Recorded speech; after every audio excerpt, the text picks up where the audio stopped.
Good morning and welcome, everyone. Councilmember Kia Aina, would you please lead the council in a Pledge of Allegiance? Pledge allegiance to the flag of the United States of America, to the republic for which it stands, one nation, under God, indivisible, with liberty and justice for all. Thank you so much. Councilmember Kia Aina, would you like to introduce our guest for the message of Aloha? Thank you, Chair. Today I have the privilege of introducing Kalani Laule Neke Haloa Ka'ana'ana, who will be delivering this morning's message of aloha. Kalani is a proud son of Kailua Oahu and a lifelong advocate for Native Hawaiian values, regenerative tourism, and cultural stewardship. A fluent speaker of Olelo Hawaii, Kalani has devoted his career to uplifting our communities through thoughtful leadership and a deep aloha aina. He previously served as the Chief Stewardship Officer for the Hawaii Tourism Authority, where he oversaw programs rooted in culture, community, and natural resources. He is also a co-author of the Aina Aloha Economic Futures Declaration, which outlines a community-based vision for a more resilient and equitable Hawaii. Please join me in welcoming Kalani to the chamber.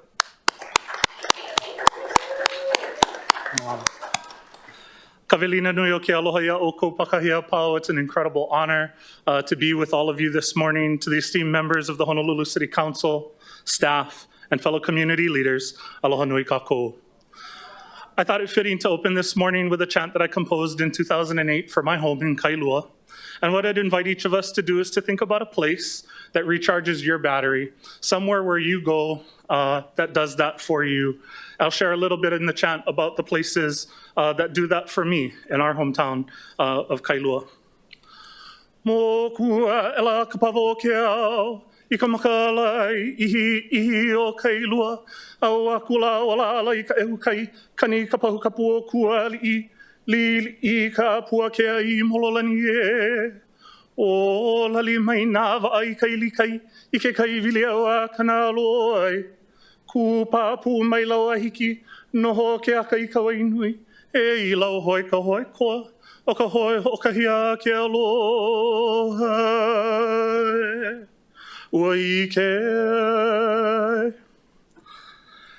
I had the privilege this morning to come before you with humility and deep respect. As you gather to deliberate matters that shape our shared future, I offer a reflection, not just as a cultural practitioner, but as somebody grounded in the values of Hawaii. I've had the pleasure to share this word across the globe as I represented our home, the Hawaiian Islands. You invited me to share a message of aloha, and I'll borrow from that title today and speak a little bit to the word itself. Aloha is a commitment. It's a way of being.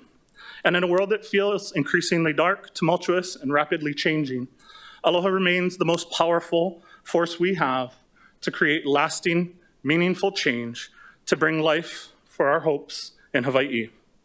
Understanding aloha goes far beyond repeating an acronym. Yes, we all know akahai, kindness or modesty, to be expressed with tenderness. Lokahi, unity, to be expressed with harmony. Olu, agreeableness, to be expressed with graciousness. Ha'a, humility, to be expressed with modesty. And ahonui, patience, to be expressed with perseverance. But it's not just the parts. It's how they work together as a whole. Aloha is a balance. Because any one of these values, when relied on too heavily, can tip to imbalance. Because too much patience can delay justice. Being too modest can silence truth. Too much agreeability can undermine what is right.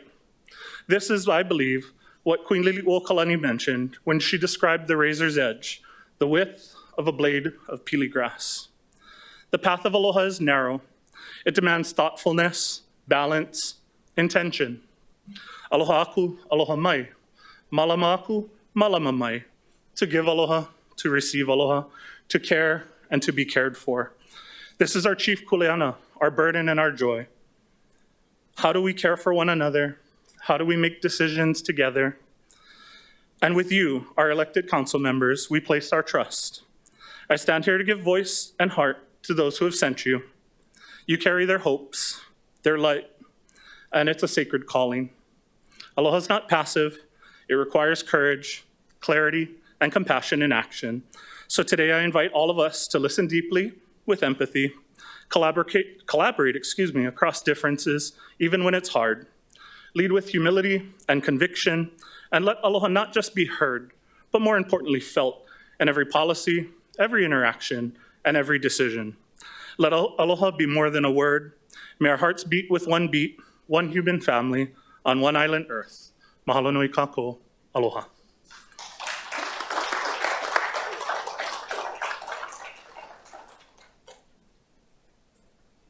Well said. Thank you so much. Members, I have some procedural announcements before we start.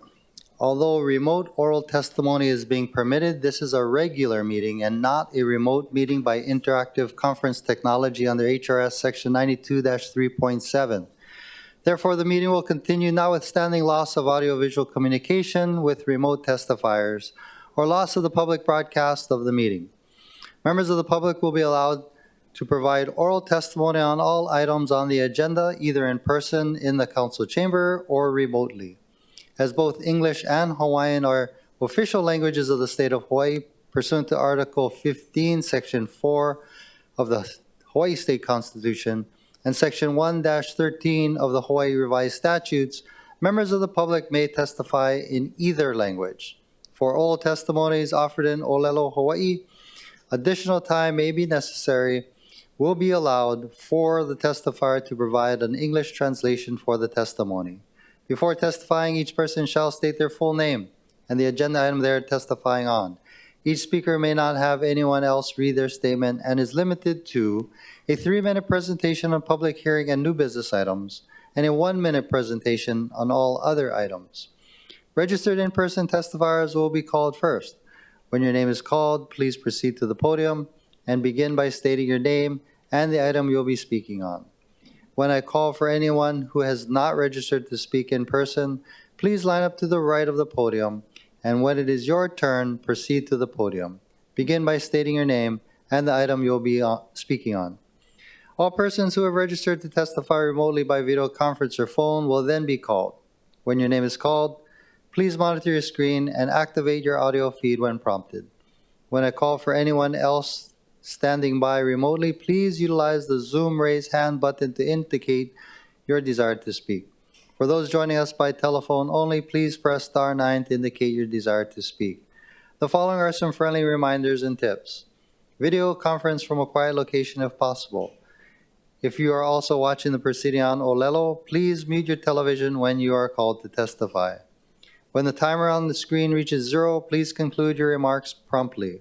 For those who are joining us by telephone only, I will identify you by the last 3 digits of your phone number. When your number is called, press *6 to unmute yourself when prompted. Written testimonies, including the testifier's address, email address, and phone number, will be available to the public as described on the posted agenda. As a courtesy, please turn off all cell phones for the duration of the meeting. For your information, the following items published in the public hearing notice on Friday, May 2nd, 2025, in anticipation of committee action are not included on today's agenda. Bill 39, relating to affordable rental housing. CR 161, recommendations on the review and evaluation of the Honolulu Fire Commission pursuant to Ordinance 17-44. For your information, Councilmember Okimoto filed a disclosure of interest statement identified as Council Communication 113 with the City Clerk's Office for Bill 40 CD1 relating to fees, charges, and fines.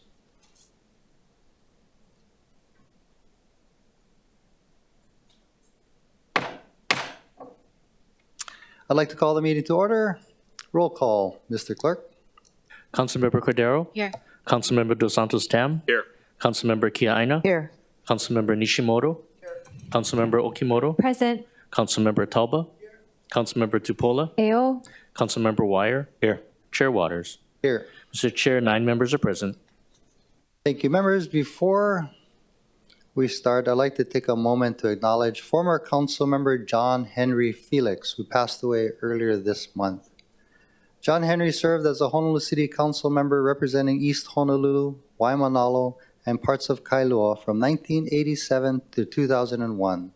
He was a man who amassed many titles during his lifetime: father, philanthropist, businessman, Korean War veteran, and a consummate statesman.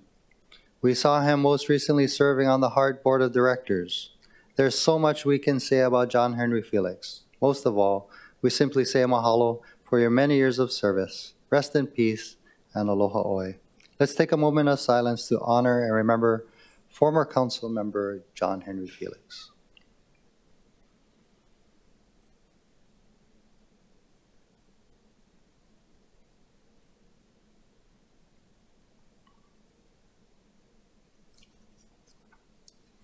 Thank you, members. Floor Leader Cordero, introduction of guests. Aloha, Chair. I'd just like to welcome members of the administration and the public. Mahalo. Thank you. Vice Chair Wire, motion to approve the minutes. I move that the minutes of the 6th and 7th sessions be approved. Second. It's been moved and seconded. Mr. Clerk, do we have any testifiers? Mr. Chair, we have none. Thank you. Any discussion, members? Seeing none, any objections or reservations? Noting none, the minutes have been approved. Turning to the top of page 4. Order of the day.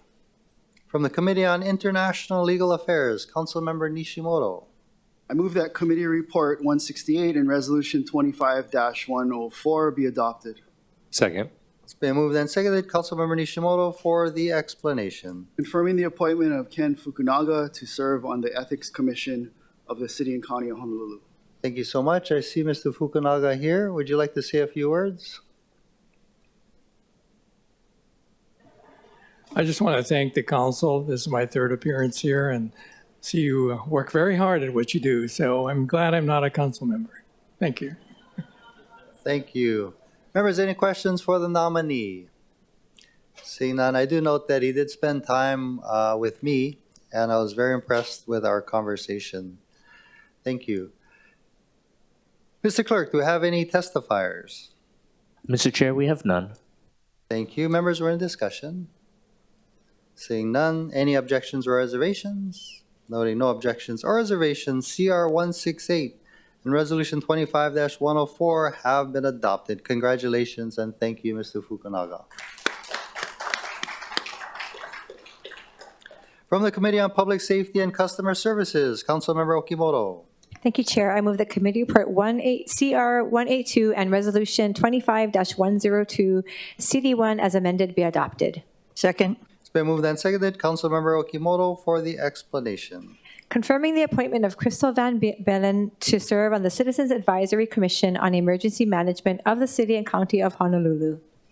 Thank you so much. Is Crystal Van Bellen here? No? Okay. Mr. Clerk, do we have any testifiers? Mr. Chair, we have none. Thank you. Members, we're in discussion. Councilmember Tupolo. Thank you, Chair. I want to speak in favor of this nominee. Crystal has been a quiet but constant force behind community preparedness on the West Side for years. Back when I was a State House representative, I used to coordinate a Wake Up West Side emergency preparedness fair, and she helped me get every booth together. She helped me coordinate the day's plan. She helped me with all of the communications, and she didn't do it because it was her job. She did it because that's who she is. During a Nanakuli brush fire that happened years ago, I personally worked alongside her to get a shelter up and running in Ma'ili Elementary. She didn't hesitate. She just showed up. She got to work because she genuinely cares about our community and keeping people safe. She brings not just experience, but a true heart for emergency management. She understands the systems, the gaps, and the on-the-ground reality of what it means to respond to a crisis. I know she'll be a thoughtful and dedicated voice on the commission. I'm proud to support her appointment today. Thank you, Chair. Thank you. Members, any further discussion? Seeing none, any objections or reservations? Noting no objections or reservations, CR 182 and Resolution 25-102 CD1 has been adopted. Moving to the top of page 5 from the Committee on Budget, Councilmember Dos Santos Tam. Chair, I move that Committee Report 156 as amended be adopted. Second. It's been moved and seconded. Councilmember Dos Santos Tam for the explanation. This transmits recommendations on the review and evaluation of the Grants and Aid Advisory Commission pursuant to Ordinance 17-44. Thank you so much. Mr. Clerk, do we have any testifiers? Mr. Chair, we have none. Thank you. Members, we're in discussion. Seeing none, any objections or reservations? Noting no objections or reservations, CR 156 has been adopted. From the Committee on Housing, Sustainability, Economy, and Health, Councilmember Wire. I move that Committee Report 160 be adopted. Second. It's been moved and seconded. Councilmember Wire for the explanation. Recommendations on the review and evaluation of the Commission on Economic Revitalization pursuant to Ordinance 17-44. Thank you. Mr. Clerk, do we have any testifiers? Mr. Chair, we have none. Thank you. Members, we're in discussion. Seeing none, any objections or reservations? Noting no objections or reservations, CR 160 has been adopted. Turning to the top of page 6, Resolution 25-100, confirming the appointment of Robert Cundiff to serve on the Liquor Commission of the City and County of Honolulu. Is Mr. Cundiff here? Aloha and welcome. Would you like to say a few words?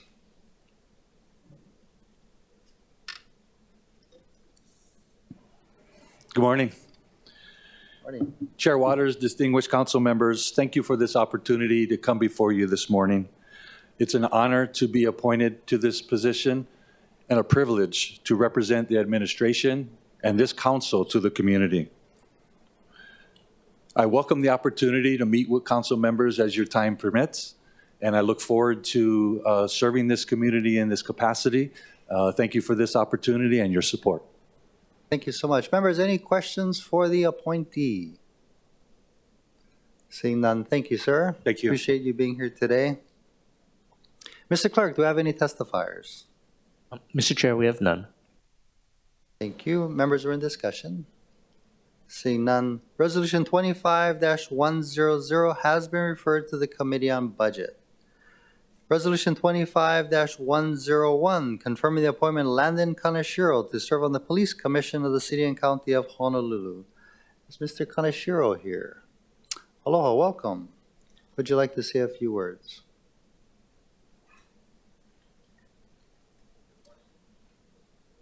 If you could push the, there you go. Good morning, I'm Landon Kaneshiro.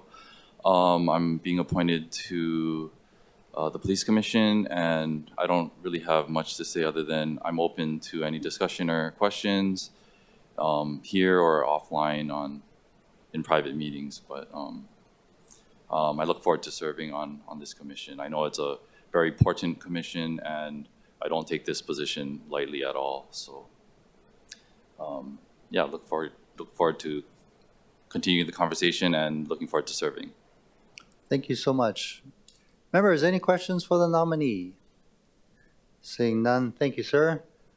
Mr. Clerk, do we have any testifiers?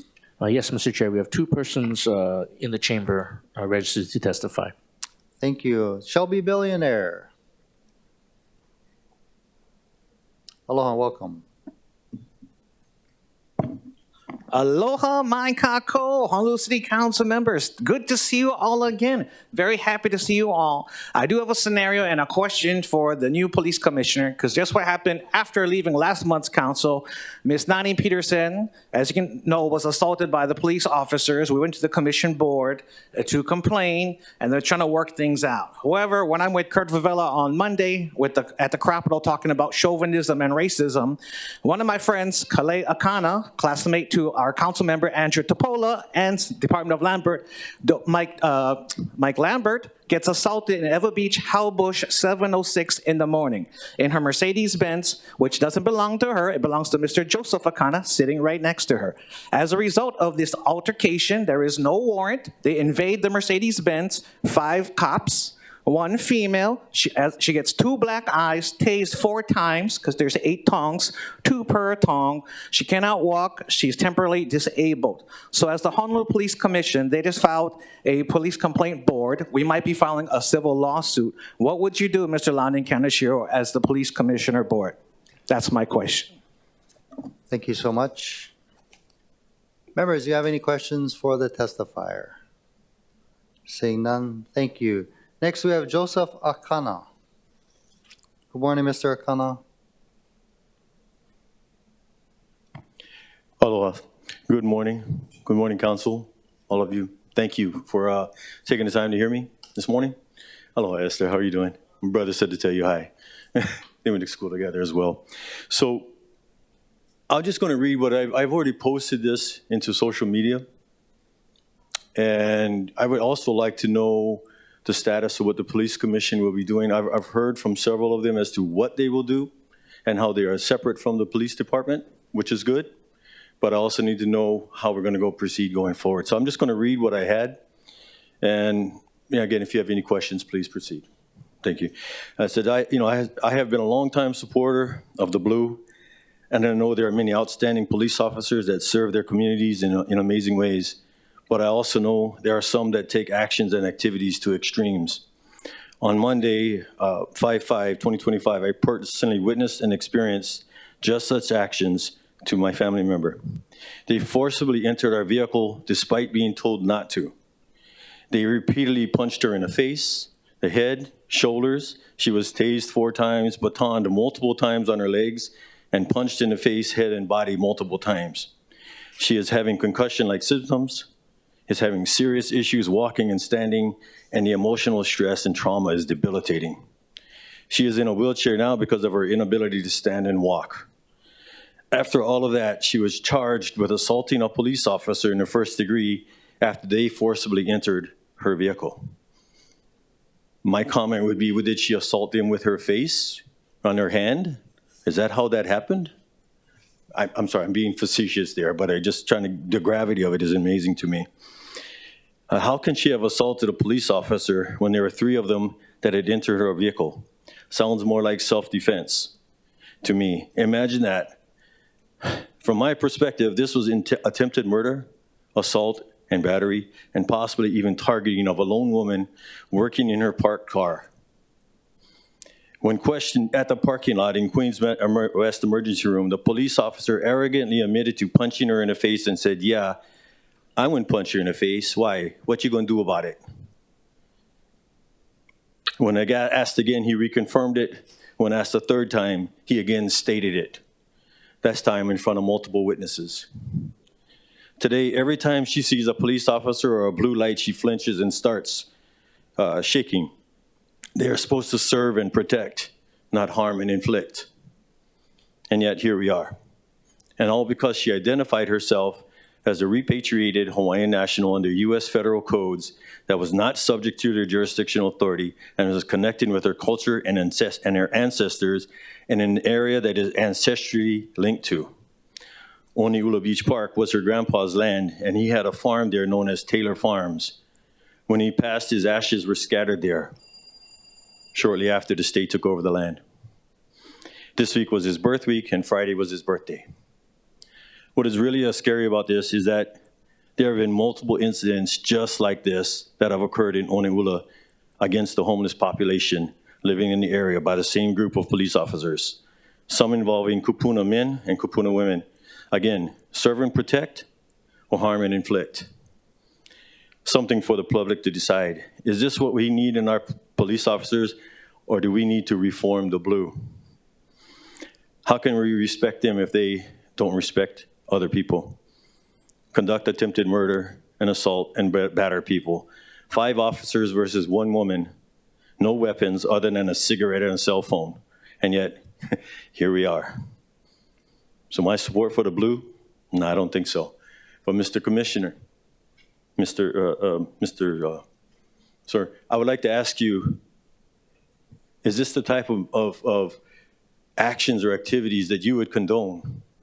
Or that would you condemn these activities by similar, or these officers or similar officers? I'd like to hear your response.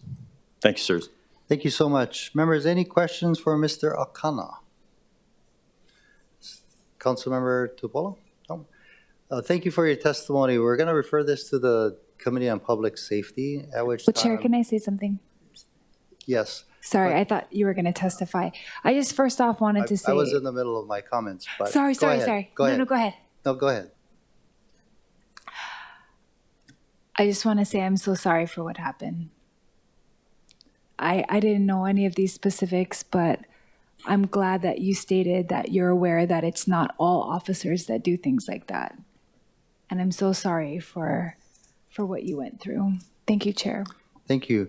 As I was saying, this is going to be referred to the Committee on Public Safety, at which time I'm sure the members of that committee will have lots of questions for the applicant or for the nominee. But your facts are very disturbing. And interestingly, how it works now is that the police commission could initiate an investigation and find that the officer was in the wrong. But the police department, the chief, will mete out the punishment rather than the police commission, which is something that perhaps the charter commission should look at to change. But you could also participate in the charter commission, who is now activated, and be looking at ways to strengthen the police commission. But thank you, sir. Appreciate your testimony. So to answer your question, sir, yes, we filed with the police commission already, and we've also filed UIPA, Uniform Information Practices Act as well. We filed to preserve the integrity of the data, the body cams, dash cams, all of the information related to the case, and we've already put all of that in play already. Thank you. Thank you. Mr. Clerk, do we have any other testifiers? Please proceed. Aloha, Angela Melody Young, Safety Coordinator of Kapalama Neighborhood Security Watch, training with our District 5 for the last about 4 or 5 years. Congratulations to the candidate, and it is so unfortunate also to hear about the incident that was spoken of from the Congress candidate there, Mr. Pikachu. And from that neighborhood, the things that occurred. That is very disturbing. And perhaps as a focus for the candidate and for the police commission, for example, public works and accountability and transparency for the police, more people in the community can get involved with Neighborhood Security Watch, helping the community divert from people just calling 911, supporting officers. And I was at the Police Week Memorial to help with supporting our HPD at the front lines. And so I think there are unfortunate things that happen in the community, and there are a lot of trainings. Hawaii Health and Harm Reduction Center trains with HPD for disabilities and sensitivities training. So there is a new healthcare approach to set standards to the way that law enforcement works with the community. And I think a lot of times people use HPD as kind of like a puppet. What I envision is like the movie Minions, like, you know, like people kind of just like kind of scapegoating their complaints and problems to the HPD, which I don't think is the best way to use county's resources. And so for all the people that I've walked with in the neighborhoods for Neighborhood Security Watch training, which is inspired from Wait and See strategy from the United States Prosecuting Attorney, I really hope that that candidate there, back to the focus, will serve on the commission with such new ideas to help with improvement and procedural elements in public works as it relates to the police commission. Thank you. Thank you so much. Just as a rule of thumb, we don't allow the testifiers to ask questions of other testifiers, but if a council member would like to ask the question, please do so. Mr. Clerk, do I have any other testifiers? Mr. Chair, that concludes the testifiers. Thank you. We're in discussion, members. Seeing none, Resolution 25-101 has been referred to the Committee on Public Safety and Customer Services. Resolution 25-128, authorizing the use of overt video monitoring in the city and county of Honolulu in the city parks. Mr. Clerk, do we have any testifiers? Yes, sir. We have one registered testifier in the chamber. Natalie Wasa, aloha, welcome. Please proceed. Thank you, Natalie Wasa, for the record. First, I want to make an important distinction. We're talking about government videos here, not private, and I oppose the government surveillance. Currently, it is possible for the city to tell when you leave your home, when they come back, what time you go get their mail, when you take your dog for a walk, when you come back, possibly when you're on vacation. A lot of things can be put together currently. And I've asked for discussions on this. This is related to people who are on bus routes because the cameras record for 30 days and they have thousands of recordings that are out there. I have never heard of how those cameras are secured, how that information is kept encrypted or anything like that. So I think that should be part of the discussion. I also asked for 2 small amendments. One, take out the East Honolulu East Honolulu Coast cameras because they are not in place, and put in buses because they are in buses. They've been in buses for, I don't know, 8 years now. So that should be part of the discussion, and I asked that you put that into the resolution, but I do oppose this. Thank you so much. Thank you. Members, any questions for the testifier? Seeing none. Mr. Clerk, do we have any other testifiers? Mr. Chair, I believe we have one other person in the chamber. Okay. Please proceed. Aloha, welcome. Aloha, Chair Waters, council members, Jacob Winsek. I appreciate the opportunity to testify. I would like to testify in support of this resolution. We do need to take all necessary steps to ensure that we have safe, clean, public spaces, including our parks, that are able to be enjoyed by the citizens of our city. I do believe this is taking the right step. However, I would like to echo some of the concerns that following this resolution and moving in this direction, we definitely need to make sure we put privacy and civil liberty concerns first. Unfortunately, it can be a very thin line between using technology as a public safety benefit to turning into something much more worse. So I would like to ask the council that while I support this, I encourage that there be follow-on measures to address privacy and civil liberties concerns. Thank you. Thank you so much. Did you state your name for the record? You did? Apologies, Jacob Winsek. Okay, thank you, Jacob. Is there anybody else who'd like to testify on this matter? Seeing none, members are in discussion. Councilmember Wire. I just had a quick question. I don't think anyone from HPD is here. So I know we're in discussion, you said, right? And so I think just appreciate the resolution. I think when we're looking at using video monitoring, I think it sometimes sends up questions in people's minds, but as far as I can tell from the resolution, it's specific to city infrastructure, park facilities. Just historically, I know that there have been instances of crime, particularly violent crime, caught on video cameras at some of our parks, and it's a tool that's useful. We already know the HPD already interacts with our community with the body-worn cameras that are a tool to document what's going on to both protect the officers themselves and the public. And so I definitely think it's an appropriate step in terms of protecting our city assets and also increasing public safety without overstepping or going too far. So just wanted to note that. Mahalo. Thank you. Councilmember Cordero. Thank you. I look forward to the further discussion as it goes through committee and then back to council. But I do want to note that this stemmed from a few break-ins at Salt Lake District Park, and as well as we had our apparatus at Kalakaua District Park burned 3 times, and at Mokuwea Mini Park burned twice, or caught on fire twice as well. So we want to focus the cameras directly at the city facilities and at the district parks, especially in the areas where offices and other city facilities are focused on. So with that, I just want to note that I wanted to not be selfish and put it in just my district, or wanted to propose it in other council districts, whether it be just one or more.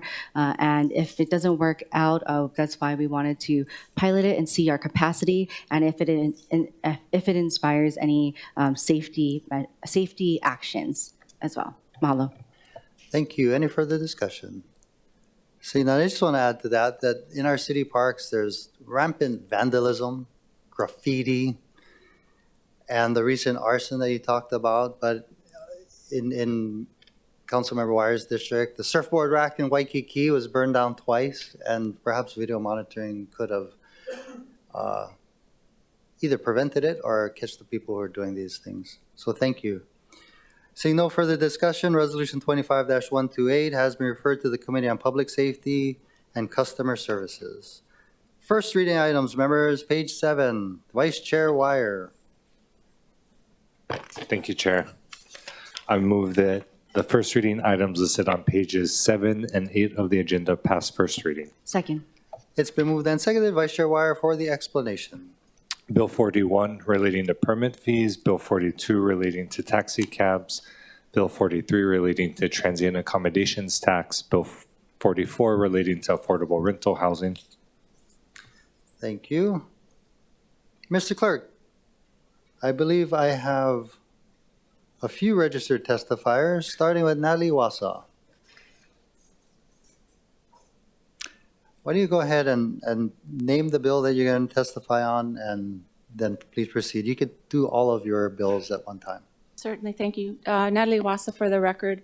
On Bill 42, this is regarding taxi cabs. It adds a new section that third-party charges may be passed on to customers. And so I just have a question on that. How will it impact customers' ability to compare taxi cab services? Because if I remember correctly, you know, when you Google a taxi cab service, you can get their rates. So is this going to be clear to people then, you know, because some might pass it on, some might not. So we want to make sure that whatever the information is being provided to customers, that it's, you know, comparable and they can still compare rates.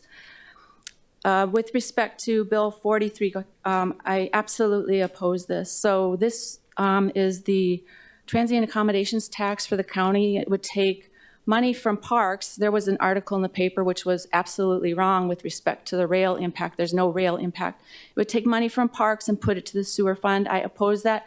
I thought BFS's testimony that was submitted, I think, a couple days ago was right on spot. And I just have to make a comment that, because there's something that really bothers me about this whole issue. You know, it's just wrong to pit one community against all others. I mean, I expect better of our elected officials. And so I oppose this for reasons I've stated so many times on the sewer fund itself, and with respect to the potential risk out there of, you know, downgrading our bonds. Please vote no on this. Thank you. Thank you. Any questions for the testifier? Councilmember Tupola. Just going to let you know that in committee, I'll answer your question regarding the taxi cabs. I've been working with them, and I think we'll go into further discussion. But thank you for your interest. Thank you, Chair. Thank you. Thank you. I also note the registration of Mitchell Tyrnus, followed by Fred Tamayo.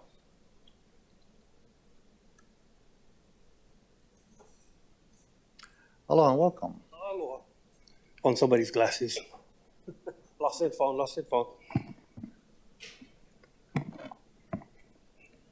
All right. Hello, Chair Waters, Vice Chair Wire, council members. My name is Mitchell Tainanis. I'm a member of the Hawaii Regional Council of Carpenters. We strongly support Bill 44 because housing policy is job policies. When we expand where affordable rentals can be built, like in businesses and mixed-use zones, we give developers more option, and we put our local construction crews out to work. This bill doesn't require new funding or any new bureaucracy. It simply makes it easier to say yes to projects and housing, to projects that house local families and employ local workers. For carpenters, this means steady work, building homes that serve our community. We appreciate the council's continued leadership and urge you to pass Bill 44. Thank you. Thank you. Members, any questions for the testifier? Seeing none, thank you, sir. Next, we have Fred Tamayo, followed by Mark Anthony Clemente. Aloha and welcome.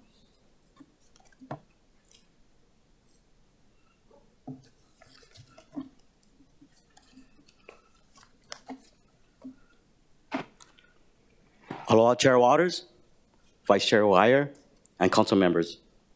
My name is Fred Tamayo, and I'm a member of the Hawaii Regional Council of Carpenters. We're testifying in strong support of Bill 44 because it removes one more barrier to building affordable rental housing. Allowing these projects in business and in mixed-use zoning areas just makes sense, especially when the demand for affordable homes keep growing and available land is so limited. This small but meaningful change helps unlock the opportunities to build, especially in urban areas where infrastructure already exists. It is a smart, no-cost step forward, increasing housing supply, and we need every tool we can get. Mahalo for moving this forward. Thank you. Thank you, Mr. Tamayo. Members, any questions? Seeing none. Thank you, sir. Thank you.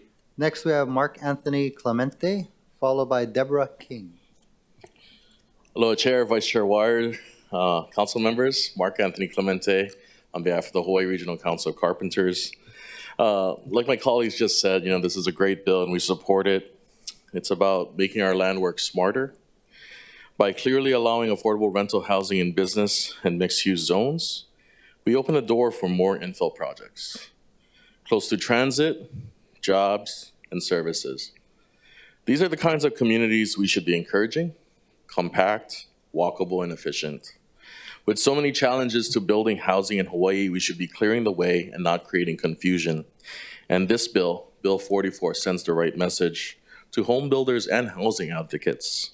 We want good housing, and we're willing to adjust our policies to make it happen. Mahalo for supporting this bill. Thank you. Members, any questions for Mr. Clemente? Seeing none, thank you, sir. Next, we have Deborah King. Aloha and welcome. Aloha, Chair Waters, Vice Chair Wire, and council members. My name is Deborah King, and I'm a resident in Chinatown. And I'm testifying for strong support of Bill 43. And the reason why I do so is because this is actually stated where it's taking 3% of the visitor-generated ALOHA transit accommodation and sending it to the sewer fund. And I do this because it helps take the burden off of the taxpayers. And I noted that we have more visitors than we do residents. So in 2023, we had 5.6 million visitors. In 2022, we had 4.9 million visitors. And in 2021, we had 3.3 million visitors, and yet we're only about 989,408 residents. So I support this. Thank you. Thank you so much. Members, any questions for the testifier? Seeing none, thank you. Next, we have Andrew Pereira. I believe it's remote testimony. Thank you, Chair Waters, Vice Chair Wire. This is Andrew Pereira with the Pacific Resource Partnership. We represent the 6,000 hardworking members of the Carpenters Union, in addition to 250 general contractors and subcontractors across the state. Won't take up too much of your important time, but testifying in strong support for Bills 31, the 2024 version, Bills 29, Bill 44, and Resolution 25-105. My main point, Chair, Vice Chair, and honorable members, is that with all this talk of what's going on with the federal administration, whether it be tariffs or any number of things, that this council does have the power, does have the wherewithal to reduce the cost of living here on Oahu, and to make sure that our home builders can actually build the homes that our residents so desperately need. So through these measures, common sense measures that PRP is testifying in support of today, you do have the power to fight some of what's going on at the federal level. And I encourage you to keep going down this track to allow our home builders to actually build homes for our residents. Thank you very much. Thank you. Members, any questions for Mr. Pereira? Seeing none, thank you, sir. I believe that's all that we have for registered testifiers. Is there anybody else who'd like to testify? Angela Melody Young. Aloha, Angela Melody Young, testifying on behalf of CARES. So in strong support of Bill 41. So this relates to obsolete ordinances for permitting fees. So as I've mentioned, there are ways to streamline strategies for improvement of obsolete ordinances, as the obsolete definition is that that's no longer practical because something newer, better, or more efficient has come along. And so instead of going in to edit an amendment for every single ordinance or resolution, create one bill or one resolution and list obsolete policies, because from my perspective, too much attention as a bill or resol cycles through the council is very inefficient. And I noticed that this specific Bill 41 has a very technical amendment in Hawaiian homes. So it's very interesting that the counties Thank do you, have Angela. a If purview. you can move to the next bill. Okay. Or conclude your testimony. Yes. So Bill 42 for the regulations for taxi cab companies. So I think a higher standard for the taxi companies is a really good idea.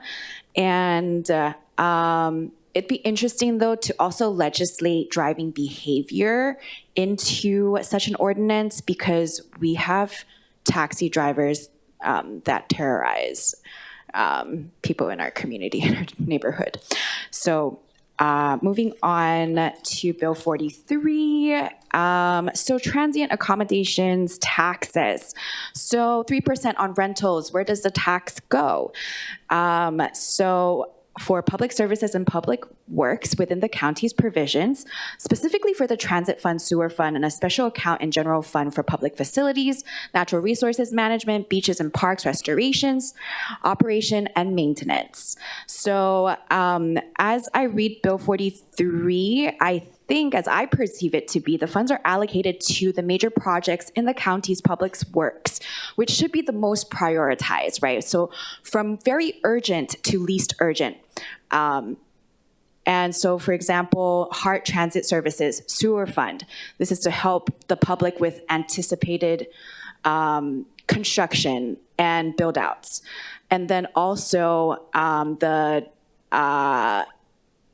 thing I'd like to mention is, if the council proposes language for it to be more flexible, I think ideally you can try to appropriate an unassigned percentage amount as determined by the discretion of the director of budget. As it Okay, thank you so much. Do you have any comments on Bill 44? Yes, Bill 43. Please proceed with 44. Okay, Bill 44. Okay, so voting yes for this ordinance. It's a very good ordinance. And because it allows apartments to be built in more zones with relaxing the ordinances as it relates to the Waikiki Special District zone. So zoning law dictates what can be built and where. For example, in a modest public housing neighborhood, a retail shop with smoke pipes and drinks is a common business versus high-rise neighborhoods, for example, like Waikiki, Kaka'ako, Ward Village, has more corporate companies to do commercial leases on the bottom of the affordable housing or luxury units. And so when we are talking about the zoning codes to help with more affordable units, I think this is really productive. Thank you. Yes. Appreciate your testimony. Thank you. Mr. Clerk, is there any other testifiers on any of the first reading items? Mr. Wyneck. Aloha, welcome again. Aloha, Chair, Council members. I appreciate the opportunity to testify again. I would like to speak in strong support of Bills 41, 42, and 44. I appreciate the work this council has been doing over the past several years to engage in serious permitting and regulatory reform, no matter how small or how large. I believe Bills 41 and 42 continue to advance us in that direction by streamlining regulations, processes, updating rules that are many, many years old that haven't been touched in some time. And then additionally, I would like to speak in strong support of Bill 44.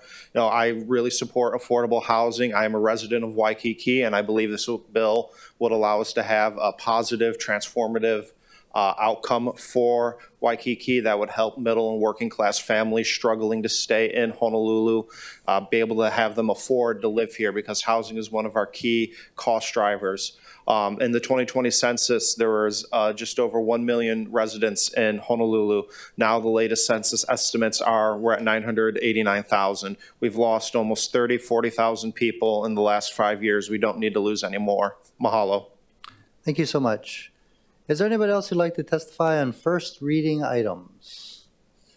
Sir, please proceed. Can you start by stating your name? Hello, Chair, Council members. My name is Ryan Naka. I'm the great-grandson of Charles and Helen Morita, who founded Hawaii's oldest taxi company, Charlie's Taxi, in 1938. I strongly support Bill 42, which modernizes Honolulu's outdated taxi cab regulations. The current rate structure prevents drivers from earning a living wage, and the city could even lower rates despite rising costs. Bill 42 promotes transportation innovation, supports local drivers and their families, and ensures fair pricing and quality service. I speak for drivers who cannot testify today because they're working 12-plus hour shifts to provide for their kids' education, put food on the table, and shelter over their heads. This bill creates balanced, competitive market benefiting drivers and passengers. I'd like to thank Councilmember Wire, Councilmember Tupola for co-introducing the bill, Director Hashiro for the department's support and guidance. Please vote yes on Bill 42. Mahalo. Thank you. Members, any questions for the testifier? Seeing none, thank you, sir. Mr. Clerk, any other testifiers on first reading items? Mr. Chair, that concludes the testifiers. Thank you. Members, we're in discussion. Councilmember Tupola. Thank you, Chair. I wanted to also thank Councilmember Wire for co-sponsoring Bill 42 with me. Also, Director Hashiro, the taxi cab businesses being regulated, unlike Uber and Lyft, they actually have to come to public hearings with our CSD division in order to change their rates, kind of similar to some of the other things we have in a customer service division. And so I think we need to take a different step forward so that the playing field is evened, and so that there can be a access for these local businesses to modify their business as they see fit. There's inflation, there's cost of living, and constantly coming to the council to modify these costs and prices is really unfair to the industry. Lastly, I'm not going to vote reservations or no, but I do have concerns with Bill 43. I love the creativity. Of course, I know you, Chair, are looking for all the ways. I think we're all looking for all the ways that we can not have a outrageous sewer tax or sewer fee increase. So I thank you for your leadership and proposing solutions, and I think I'll see how it goes through committee. Thank you, Chair. Thank you. Councilmember Dos Santos Tam. Thank you, Chair, and thank you to my colleagues for entertaining Bill 41. This is a follow-up to a bill that we passed last year. Unfortunately, because of the way that our bills are drafted, sometimes we need multiple bills to deal with multiple different sections of the ordinance. And so that's why Bill 41 is moving through.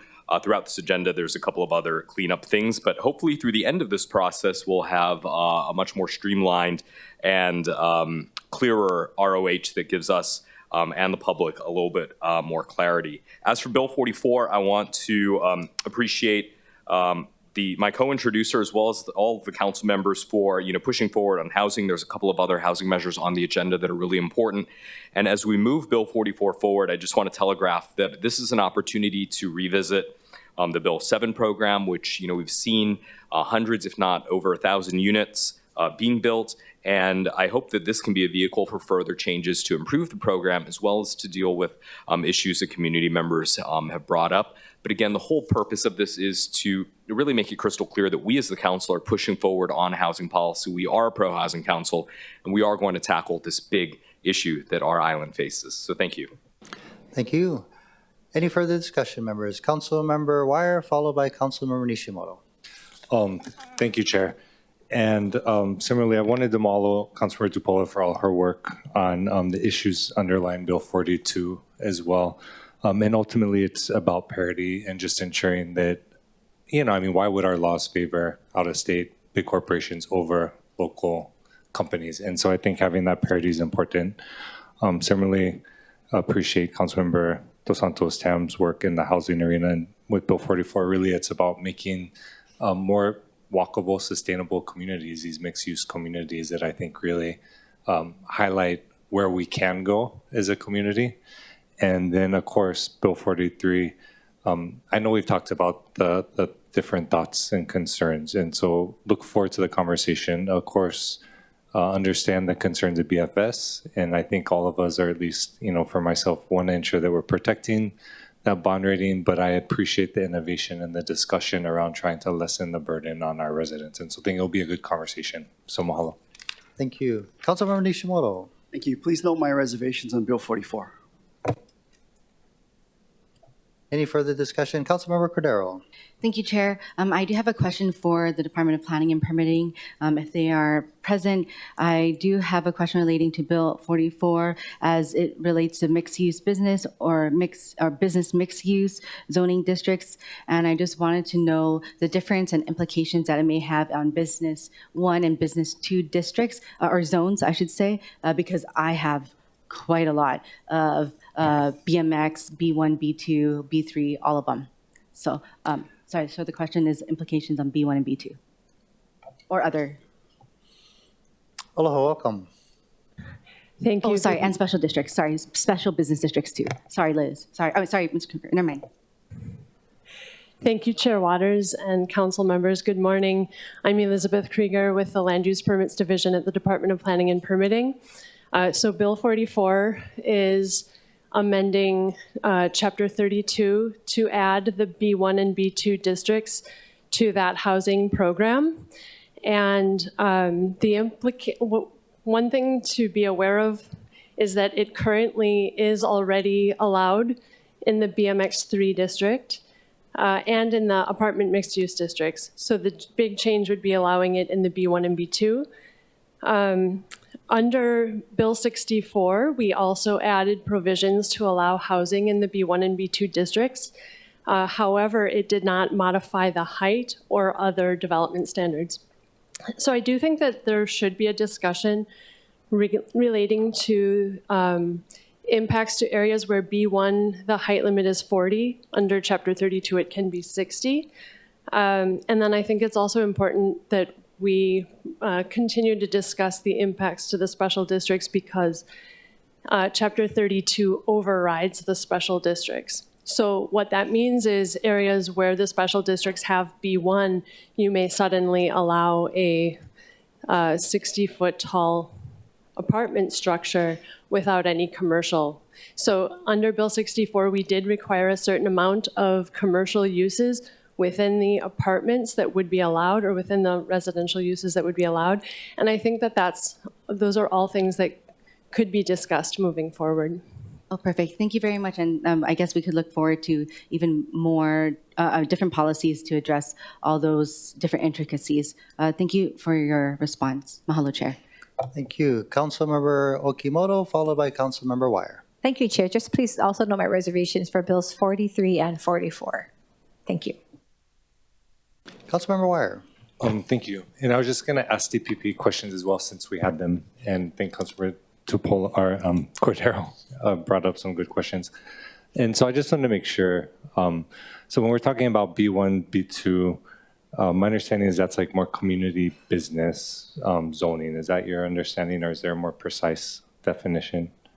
The B1 is the neighborhood business district, so it tends to be smaller and used more adjacent to residential areas or in rural communities. And then the B2 is the community business district. Most B2 areas already have a height limit of 60, but not across the board. Okay. And so just to kind of clarify, so I mean, we're talking about zoning where business, commercial, with some restrictions is allowed. And this would just be evaluating, and I think there'll be opportunity for discussion on the standards in committee, but whether business zoning should be able to maybe have housing in there too. Is that an oversimplification, or is that kind of an overview of the discussion? I don't think that's an oversimplification. I think that it makes sense because Bill 64 did allow the residential uses within these commercial districts. That was effective as of January 2nd or 3rd of this year. So it makes sense that Chapter 32 might come into parity with that, although Bill 64 did require that certain amount of commercial, so that is exactly the kind of conversation that we can have in committee to make sure that we ensure a certain amount of commercial uses continue in those districts. Yeah, and last question. So does the land use ordinance require that housing be affordable? No, it doesn't. Okay, but then this is specifically applying to city affordable housing program. Chapter 32 does have provisions that allow people to get fee waivers as well as tax waivers if the housing is affordable, but it's not purely necessarily affordable housing per se. Okay, mahalo. Thank you, Chair. Thank you. Any further questions for DPP? Seeing none, thank you so much. Members, we're still in discussion. Okay, seeing none. Noting the objections of Councilmember Okimoto on Bill 43 and Bill 44, the objections of Councilmembers Nishimoto and Okimoto. Any other objections or Mayor, I reservations? think Director. Pardon? Reservations, right, of Nishimoto and Okimoto. Chair. Councilmember Toba. I'll vote on reservations with 43. Reservations of Councilmember Tolba on 43. I think Director Babcock wanted to. I'm not sure if he wanted to speak. Please proceed, Thank you. Director. Thank you. Good morning, Chair Waters, Vice Chair Wire, esteemed council members, Roger Babcock, Director, Department of Environmental Services. I'd like to testify a little bit on Bill 43 in opposition and give you some reasons why I believe it should not pass first reading. There are several problems with this bill fundamentally, and we have testified previously about similar efforts using general funds to supplement the sewer fund. But first I'll start with the OTAT itself. There's a couple reasons why this is problematic. The first thing is that tourists who stay in hotels then they're paying at TAT are already paying sewer fees through their room rates. All rooms are charged as one ESDU, so the hotel owners are paying very large sewer fees, and they're, of course, including that in the fees that tourists pay to stay in said rooms. So tourists are paying their share of sewer fees right now already. It is, of course, your purview and Kuleana to use revenues however you want from the tourist transit accommodation tax. The problem, though, is that this was previously slated to go into the general fund to be used for various other purposes. If it's not used for those other purposes, then they either cannot happen or they would need funding for those would have to come from other places. So it is no different than taking general real property tax and putting it from the general fund into the sewer fund, which we have been very clear in testimony that is very problematic for at least 3 reasons.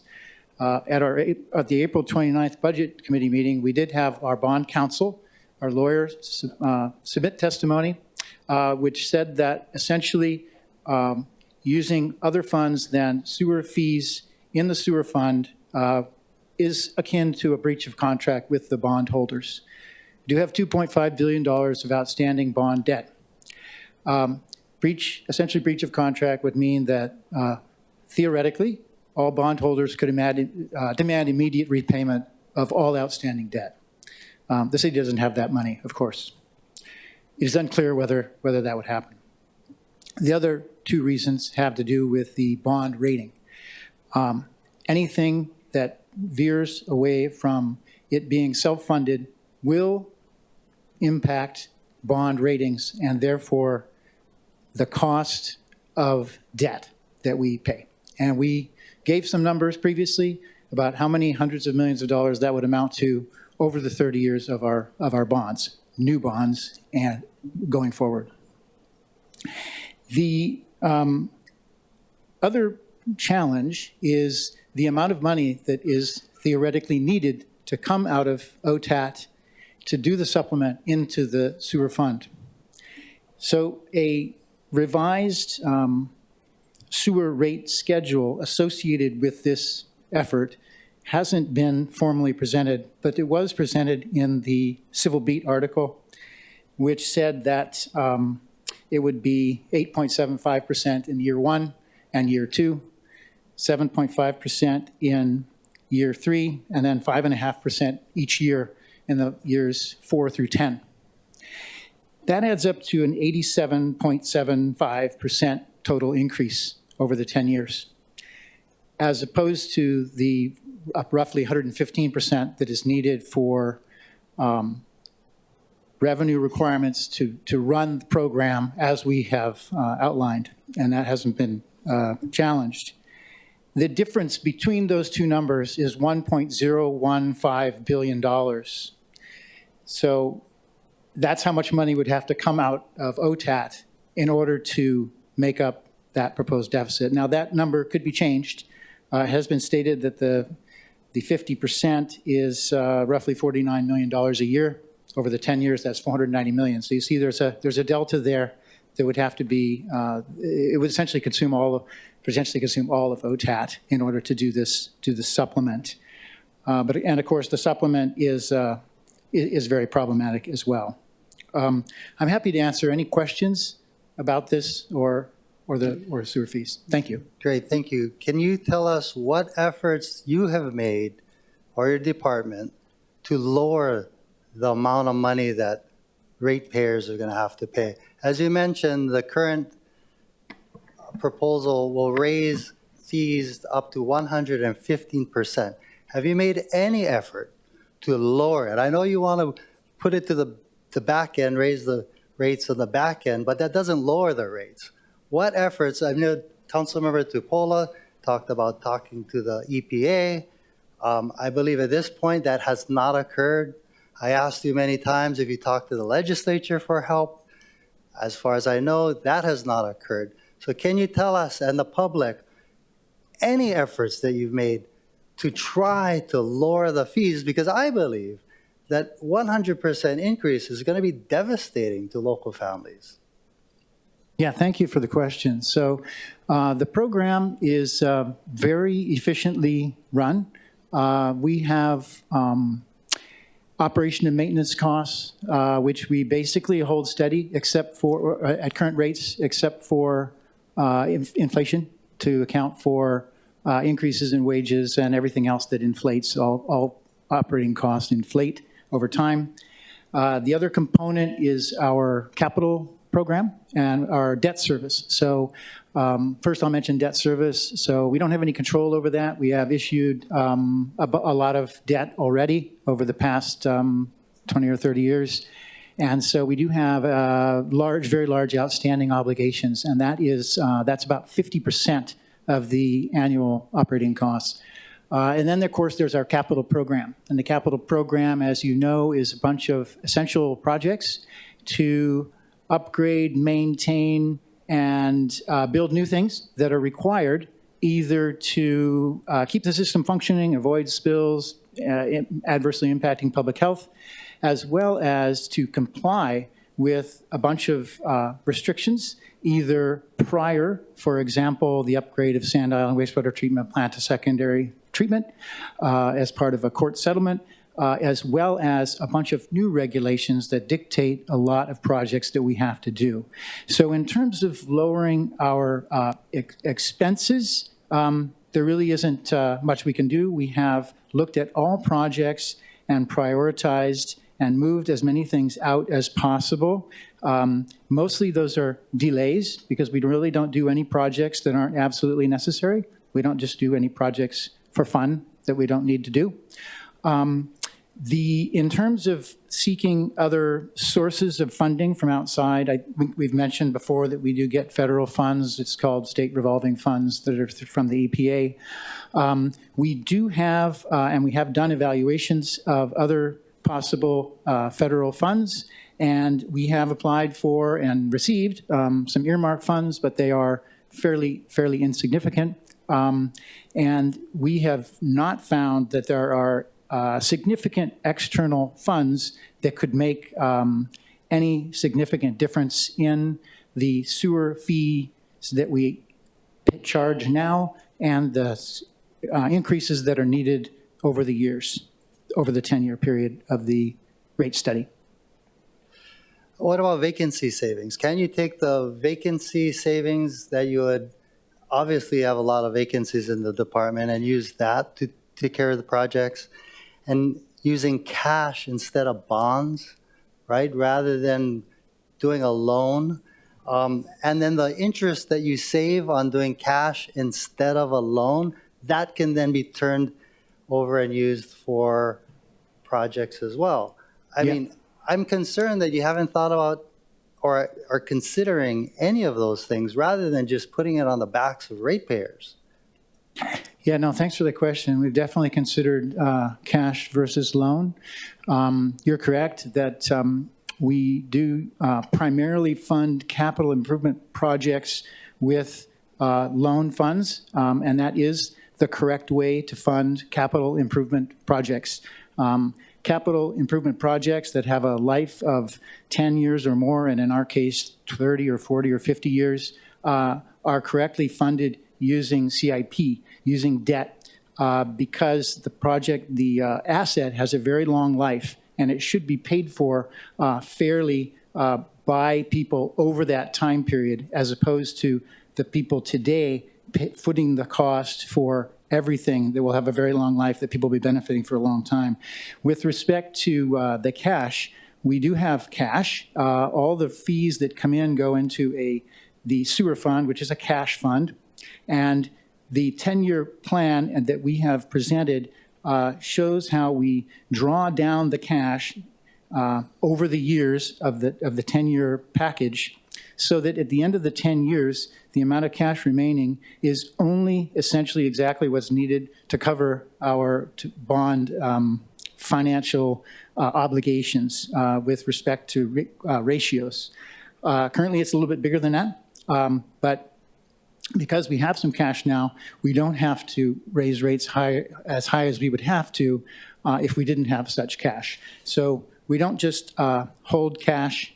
So I guess part of the answer is we do spend cash on capital projects a lot, but it is just a fraction of the total expenditures. So we carefully, with our consultants and bankers, figure out the most efficient way and types of money to spend every year through the 10 years and beyond, so that we can have the smallest sewer fee increases possible.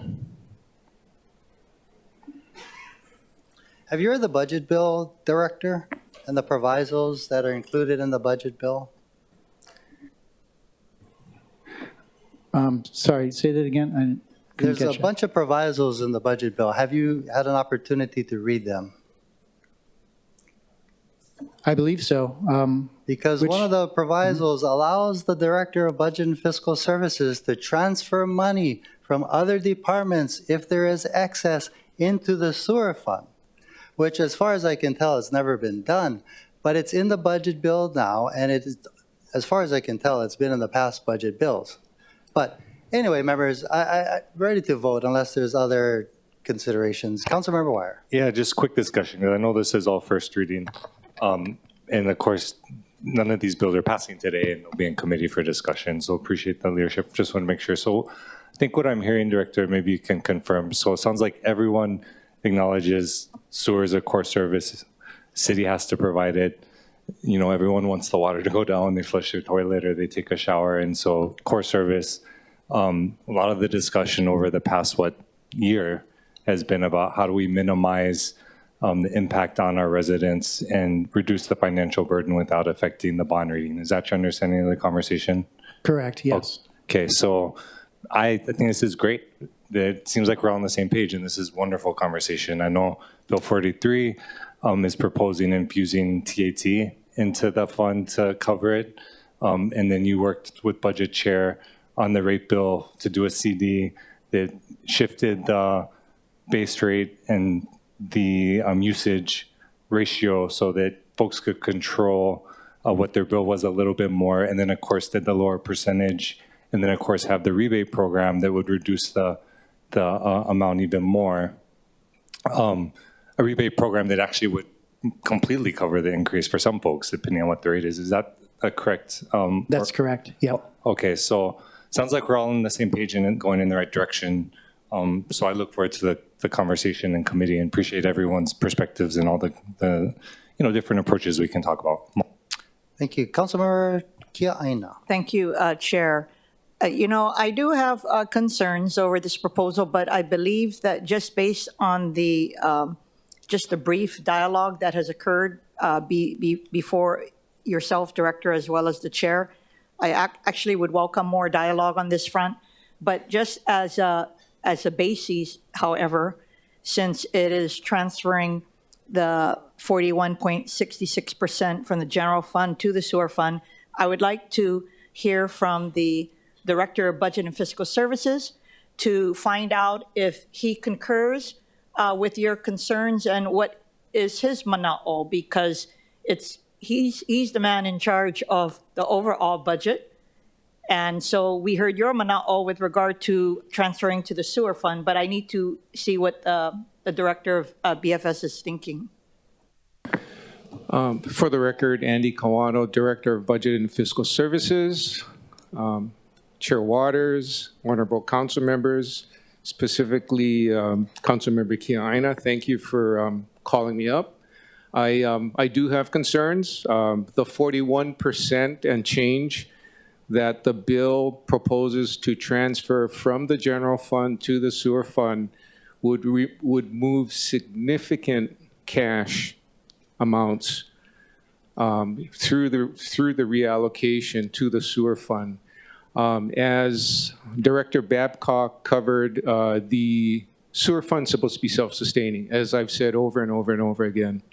If you read the official statement that we have posted at the Environmental Services website, and you just do a word search, look up self-sustaining, you'll see that it's burnt into all of our official statements from day one, from 1999 when all of this started. So all of those bond documents state that the fund's supposed to be self-sustaining. Going forward, as we're going to 26, 27, 28, we're going to have, again, continued increases in expenses because of collective bargaining. We're going to complete the rail to City Center. We're going to be driving up operating expense. And in today's uncertain future, because of what's going on internationally, the increases in costs are really unknown. It's difficult to project what's going to happen going forward. So I would keep the sewer fund strong and ensure that the general fund is stable so that we can keep our debt service lower and keep our ratings stable at where they are. Both general fund and sewer fund have outstanding ratings in terms of credit worthiness. So I'll take questions. Councilmember Kia Aina. I just, I know both of your concerns, but I have to say, because this is, I think, an important dialogue to be had. I am going to vote for moving it forward to committee because I want to hear more of this. But I just needed to hear what your concerns were because you're dealing with the overall budget. And again, his responsibility is specifically for the sewer fund. So that's where I'm coming from. I believe that the talk that the chair is triggered is worthy of further discussion. That's where I'm going to be coming from. Thank you. Thank you. Councilmember Tupola. Thank you. For Director Babcock, please. And thank you, Chair, for your questions in regards to our efforts. So thank you, Director Babcock, as well as Director Kawano, for being here. I just wanted to iterate that I have the same sentiments as Councilmember Kiaina, which is how else are we going to have a discussion about solutions if we don't propose a different idea? This might not be the best idea, but then how do we get to the best idea? My concern is that the rate study should have never been about how do we raise the money. The rate study should have studied whether or not that's the quantity we needed.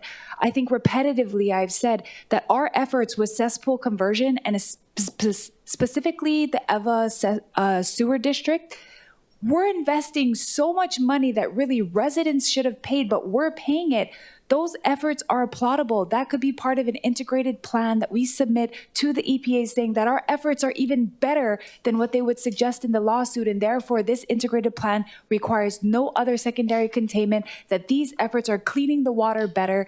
So I just need to iterate that, like, the efforts that we're asking for is not the current ones we have. It's the ones above and beyond that we're doing that would require a trip to talk to the EPA. It would require, even if, because I did have a meeting with you and Deputy, even if it only knocks off 100 million or whatever kind million, it's $1 million. I think we got to get every little million down until we actually have a realistic amount of what we're trying to, or what we actually need before we even talk about rate increases. I went 2 weeks ago to visit another city in the San Francisco Bay Area, specifically asked them, how are you guys doing this different? And they even suggested to me, we're not allowed to raise rates until we have a rate consultant explain to the public why the rates need to be raised. So I think before we talk about raising the rates, finding 10 billion, we got to get down to exactly what the 10 billion equals, what exact CIP projects for what exact amounts. And I've sent a letter asking this. Every dollar accounted for in the 10 billion, we have to be accountable to the public, give them a rate study saying why exactly we need those rates raised and why we've come to the conclusion that there's no other path forward. But I just needed to say that. Thank you, Chair. Appreciate your comments. Thank you for the comment. I just want to address it a little bit. So we do have a rate study, as you know, and it is posted on our website, and all of you have had a chance to see that. But isn't the rate study about how we're going to raise the rates? Doesn't No, the rate study, a rate study primarily is about determining what the revenue requirements are. So it goes through every project that exists and describes how much money is needed to do all the projects. So the 10.1 billion of projects, as you mentioned, which is really over a 15-year period from 2025 to 2040. Not all of that is covered in the 10-year rate package. That information is all available. Every single CIP project, what it's for, and how much it costs is in all of the information that we have presented and is readily available. So, thank you. Did they or you make a determination how much people could afford? You're asking about affordability? Yes. Yeah, so affordability is an important part of the rate study, and with our stakeholder advisory group that we ran over a period of about 9 months, affordability was a key issue, and it is a chapter within the rate study. There are various ideas in there about how to address affordability. There are two ways. One is the adjustment of the proportion of the fees that is base charge versus volumetric. The thinking, and it was very strong by the advisory group, which included industry folks from hotels and neighborhood boards and lots of people, about 35 people, indicated that that would give people more control. So one aspect of affordability is being able to reduce your charge by some action that you take, similar to electricity or any other utility. If you use less, you pay less. And now that will have a much bigger impact, and we've actually pushed that even further based upon the multiple discussions that we've had in committee. The other way is our customer assistance program, which is new. The city has never had a customer assistance program of any kind, either in water or wastewater. And so the details are as proposed. Those haven't changed, but that is an area where council, either through ordinance or working with ENV, can influence how much it is and who is eligible and under what sort of circumstances. What we initially proposed could potentially benefit folks who qualify at least over 40,000 households could potentially qualify for a sewer fee reduction, which would, as Councilmember Wire mentioned, would negate essentially the sewer increase for several years for a large number of those 40,000 out of about a third of our customer base. I believe that people are going to reduce their water usage, and thereby you're not going to be able to generate the revenue needed to make the upgrades. And then you're going to have to come back here asking us to raise the rates again. How do you respond to that? Well, I think we will see what happens. The experience of the Board of Water Supply, so our rates are based on water usage rates, and the Board of Water Supply has passed rate increases most recently last year or the year before, and significantly increased the cost of water. And so it all has to do with the price point and how people are willing to adjust their water use. But they have not seen over the years any real decrease in water use per household. So if that were to occur, then we would have to make adjustments if revenues do not meet expectations. Right. Chair. Councilmember Tupola. Just briefly, Director, I did read this rate study, and I appreciate you bringing it up, and I'm glad that it's available for the public, but this is not what I'm talking about. I'll show you what a rate study looks like. It's the justification of the need of the rate. This is just saying, here's our debt service, here's the things that we need to pay for it, this is how we should pay for it, this is how much people can pay for it, this is how many people we told that they need to pay for it. This is the very, very front end work. It talks about a rate study actually talks about every single project in every area and then breaking it down why it's needed. But I will give you a copy of one that you can compare to. This is really just about how are we going to raise the revenue? How should we raise it? What's reasonable to raise? How we would cover the debt service over what period of years? I understand that, but I still go back to whether or not we should even be doing the secondary containment, knowing that we're already doing things that comply with what the EPA has asked us to do, and that's in 2010, and we're in 2025. We need to adjust. That would save us $1.8 billion if we adjust away from that and prove that we are still complying with what they asked. So I will work with you on that, Director. Thank you, Chair. Thank you. Just to follow up on that, the primary rate objectives in the study is revenue stability, equity, transparency, and administrative ease, not affordability. Anyway, members, thank you. And by the way, I know that Budget Chair has a proposal which I support, but it doesn't mean that we can't do both. Putting money into the sewer fund to try to lower the fees wherever possible. That's all we're trying to do. And I appreciate your comments, Councilmember Kia Aina, that we gotta try, at least. We gotta try, and it's worth the discussion. Because ultimately, we know we have to fix the system. But any further comments, members? It is now 11:30. We're still on first reading items. Councilmember Dos Santos Tam. Thank you, Chair, and thank you for mentioning for the public's edification. Again, we have this bill before us, which kind of looks at a more long-term approach. What we have before us in the Budget Committee on the 27th is Bill 60, which deals with the immediate question of perhaps the next few years and how do we pay for the things that are happening over the next few years through, right now, the draft goes all the way through 2035. And to your point about the purposes of what we're trying to do, equity is really important, and we want to make sure that families who are out there who are struggling, who are trying their best to conserve water, how do we perhaps even reduce their rates for the next few years? How do we try to incentivize people to conserve? And how do we make sure that we're paying for all of these things, which, as we all know, we have to do some amount of this. How do we make sure that that's paid for in a responsible way? And so these two items are going to have to work together. But Bill 60 is going to come first, and that's going to be on the 27th. And we're going to have to make some tough choices between now and then. As we head into the next fiscal year. And so I would encourage everybody to take a look at the various drafts of Bill 60 before the Budget Committee hearing on the 27th, and we can move from there. This isn't the end of this conversation for sure, but we do need to at least take the responsible steps for next fiscal year and evaluate all the options thereafter. Thank you so much. Members, noting the reservations as previously stated, are there any other reservations or opposition? Seeing none, thank you, members. The first reading items on page 7 and 8 of the agenda have passed first reading.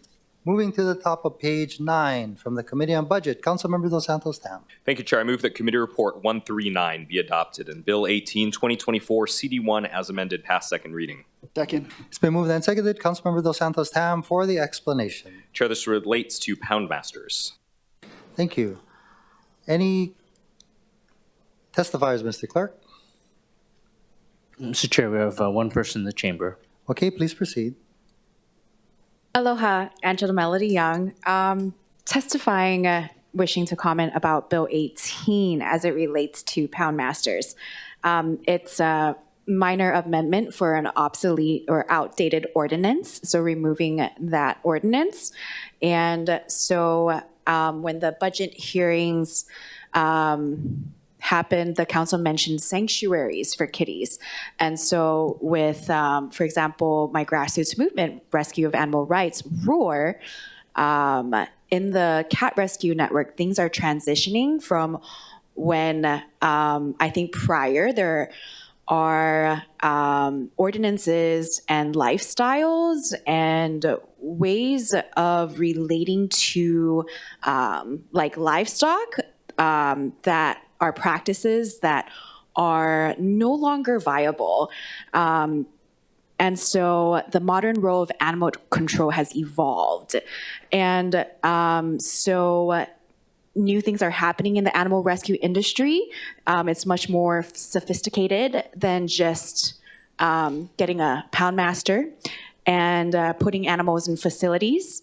For example, we have the Lanai, the Molokai cat industry, the kitty cat sanctuary.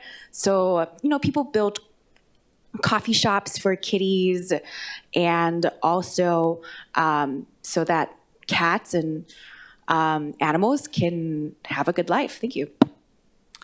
Thank you. Any other testifiers, Mr. Clerk? Mr. Chair, that concludes the testifiers.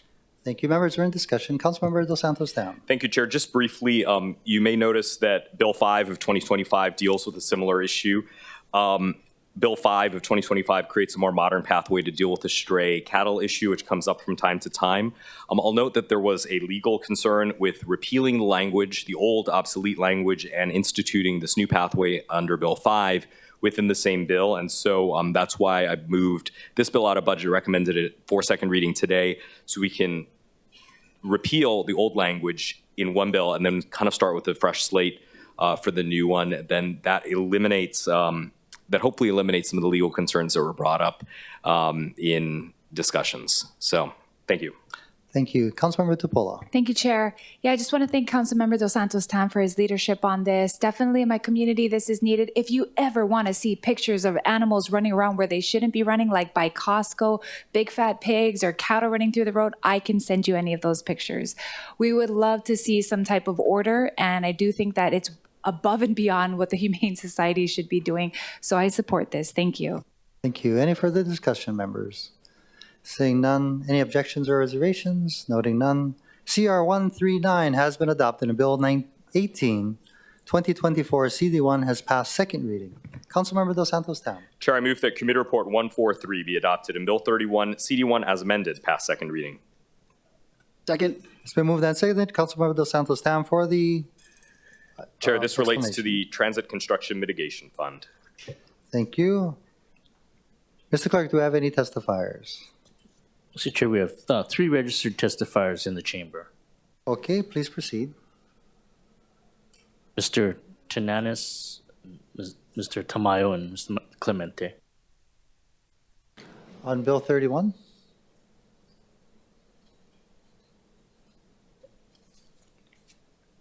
I believe this is 31 of 2025 versus 31 of 2024. I have them registered for Bill 29. Bill 31, we're on Bill 31 on the bottom of page 9. Please proceed. I was stuck on Poundmaster. I wonder if I'll come up for the Poundmaster one. I guess I'll wait for the third reading. because the Humane Society called me for those large animals that you guys talking about. So I was like, hey, I can give you on what we do. But anyway. Hello, Chair Waters again, Vice Chair Wire, and council members. My name is Mitchell Tainanes, and I'm a member of the Hawaii Regional Council of Carpenters. We're testifying in strong support of Bill 31, CD2, because this bill gets the carpenters out to work faster. Right now, too many affordable housing projects are stuck waiting for funding just to get off the ground. This bill finds the gap by offering early stage subsidies tied to direct to prevailing wages, so construction can begin on good paying jobs can be created right away. When public money supports public good, like affordable homes built by local workers earning fair wages, everyone wins. Please pass Bill 31. Let's build housing and put our people to work. Mahalo. Thank you. Anybody else would like to testify on Bill 31? The Transit Construction Mitigation Fund. Chair. Councilmember Dos Santos Tam, would you like to explain what the Transit Construction Mitigation Fund is? Yes, and just to, there's two Bill 31s on the agenda. One of them is Bill 31 of 2025, which is the Transit Construction Mitigation Fund that we're talking about right now. Bill 31 of 2024, which deals with the pre-construction financing for affordable housing projects, is on page 13. So I think that's why some of the testifiers might be confused about which Bill 31 we're talking about. Appreciate that explanation. But could you give a little bit more about what this bill does? Sure. This addresses the program that we set up last year, which establishes a grant program for the businesses affected by rail construction on Dillingham Boulevard. This would make amendments to the parameters for that program to hopefully allow more businesses to qualify after they went through the first round of applications last year. Thank you so much. Would anybody like to testify on this Bill 31? Seeing none, members are in discussion. Seeing none, any objections or reservations? Noting no objections or reservations, CR 143 has been adopted. Bill 31, CD1 has passed second reading. Moving to the top of page 10, Councilmember Dos Santos Tam. Chair, I move that Committee Report 144 be adopted and Bill 35, CD1, as amended, pass second reading. Second. It's been moved and seconded. Councilmember Dos Santos Tam for the explanation. This relates to the lease and rental of city real property. Thank you. Mr. Clerk, do we have any testifiers? Mr. Chair, we have none. Thank you. Members are in discussion. Seeing none, roll call, Mr. Clerk. Councilmember Cordero? Aye. Councilmember Dos Santos Tam? Aye.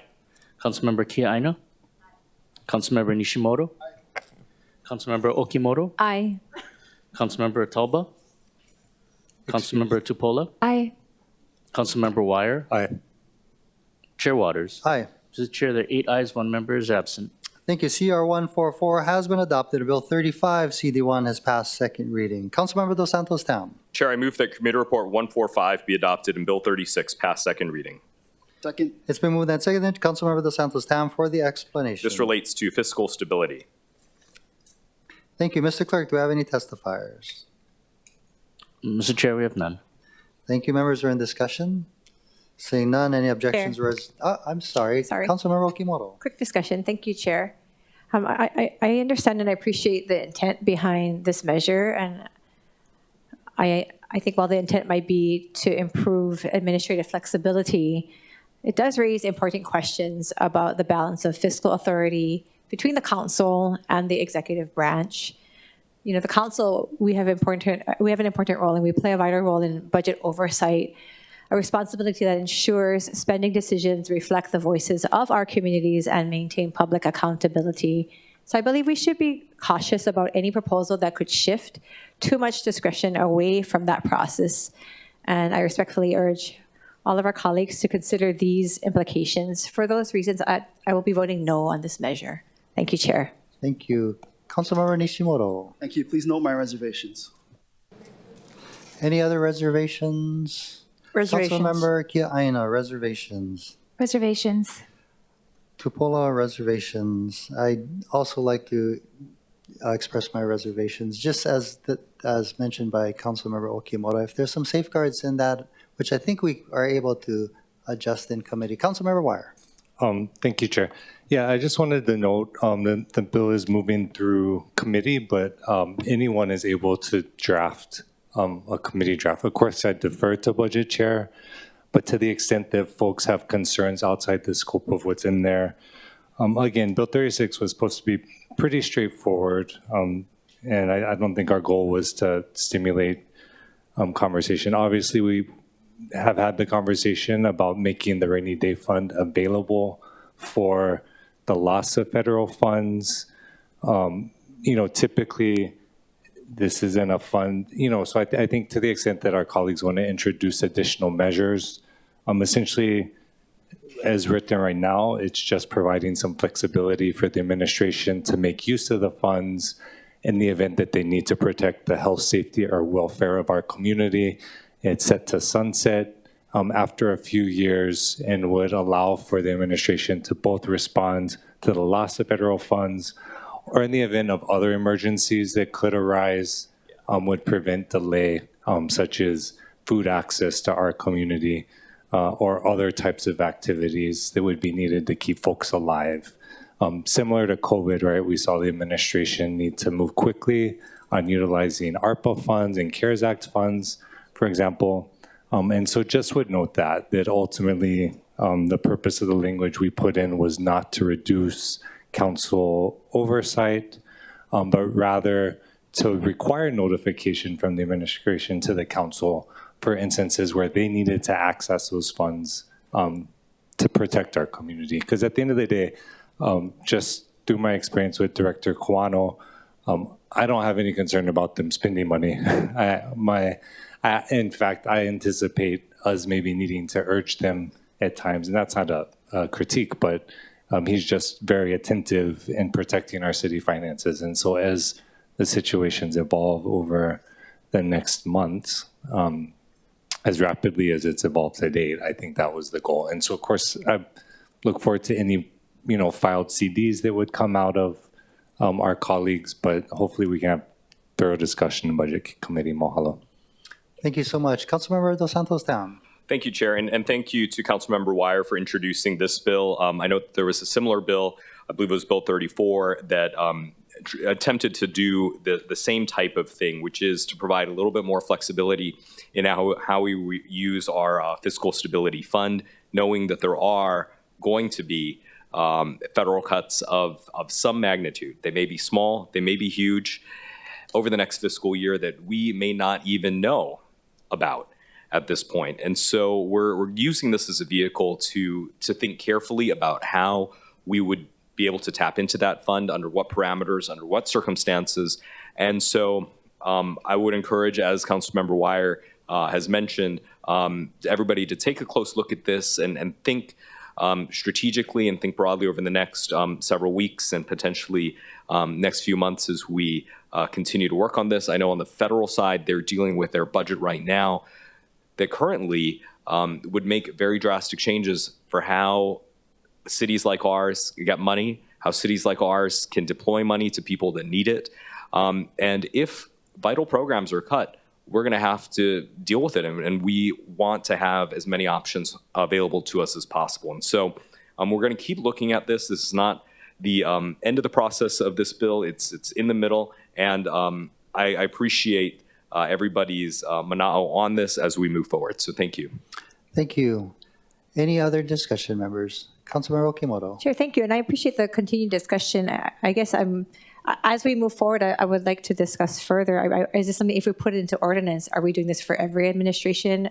I will reiterate, I do have concerns with what we're doing, transferring whatever authority that we have and without any oversight. And I think that's what we have to really consider moving forward. Thank you, Chair. Thank you. Councilmember Tolba. Chair, with reservations on 36. Thank you. Thank you. Councilmember Wire. No, thank you. I just wanted to explain because there seems to be confusion because this isn't a fund we are exercising oversight over, right? It's a rainy day fund. The ROH outlines criteria under which it can be accessed, right? And so Some of it has very, very specific percentage points for changes in unemployment or economic downturn, or if there's an emergency declared. And so I think my hope is that through the committee drafts that folks propose, there's maybe language that hopefully responds to the intent of the administration with their proposed bill was, right, how do we provide leeway to fill gaps as we lose additional federal funds? So that's the language I would hope to see, but hopefully that provides clarity on how this functionally works, right? Because it's a rainy day fund. There's specific criteria for accessing that fund. This is deciding what type of criteria should be added for this moment to allow the administration to access that fund. Hopefully that explains the process. Mahalo. Thank you. Noting the no vote of Councilmember Okimoto and reservations by Kia'aina, Nishimoto, Tupola, Waters, and Tolba, CR 145 has been adopted and Bill 36 has passed second reading. Thank you, members. Moving to the top of page 11, Councilmember Dos Santos Tam. Thank you, Chair. I move that Committee Report 146 be adopted and Bill 40 CD1 as amended pass second reading. Second. It's been moved and seconded. Councilmember Dos Santos Tam for the explanation. Chair, this relates to fees, charges, and fines. Thank you, Mr. Clerk. Do we have any testifiers? Mr. Chair, we have none. Thank you, members. We're in discussion. Councilmember Dos Santos Tam. Thank you, Chair. This is a cleanup bill of various fees, charges, and fines in Ordinance chapters 1 through 13. Many of these fees and fines and charges haven't been updated since 1960. The medical examiner's fee, for example, has not been updated since 1965. And of course, the medical examiner's office does a whole lot more now in 2025 than they did in 1965. Thank you. Thank you. Any further discussion, members? Seeing none, roll call, Mr. Clerk. Councilmember Cordero? Aye. Councilmember Dos Santos Tam? Aye. Councilmember Kia'aina? Aye. Councilmember Nishimoto? Councilmember Okimoto? Aye. Councilmember Talba? Councilmember Tupola? Aye. Councilmember Wire? Aye. Chair Waters? Aye. Mr. Chair, there are 9 ayes. Thank you. CR 146 has been adopted and Bill 40 CD1 has passed second reading. From the Committee on Public Safety and Customer Services, Councilmember Okimoto. Thank you, Chair. I move that Committee Report 181 be adopted and that Bill 38 pass second reading. Second. Been moved and seconded. Councilmember Okimoto for the explanation. Relating to ocean safety. Thank you. Mr. Clerk, do we have any testifiers? Mr. Chair, we have 2 persons in the chamber. Thank you so much. Please proceed.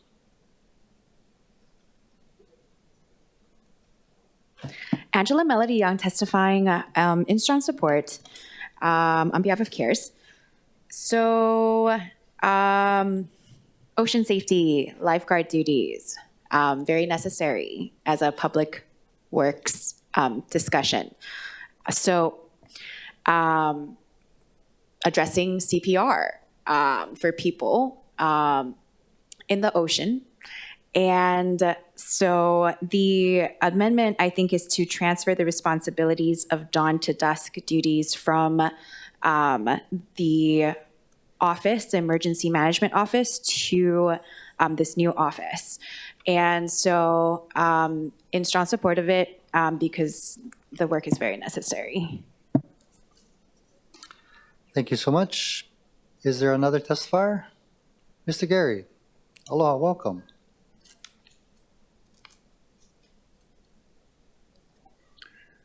Yeah, good morning, everybody.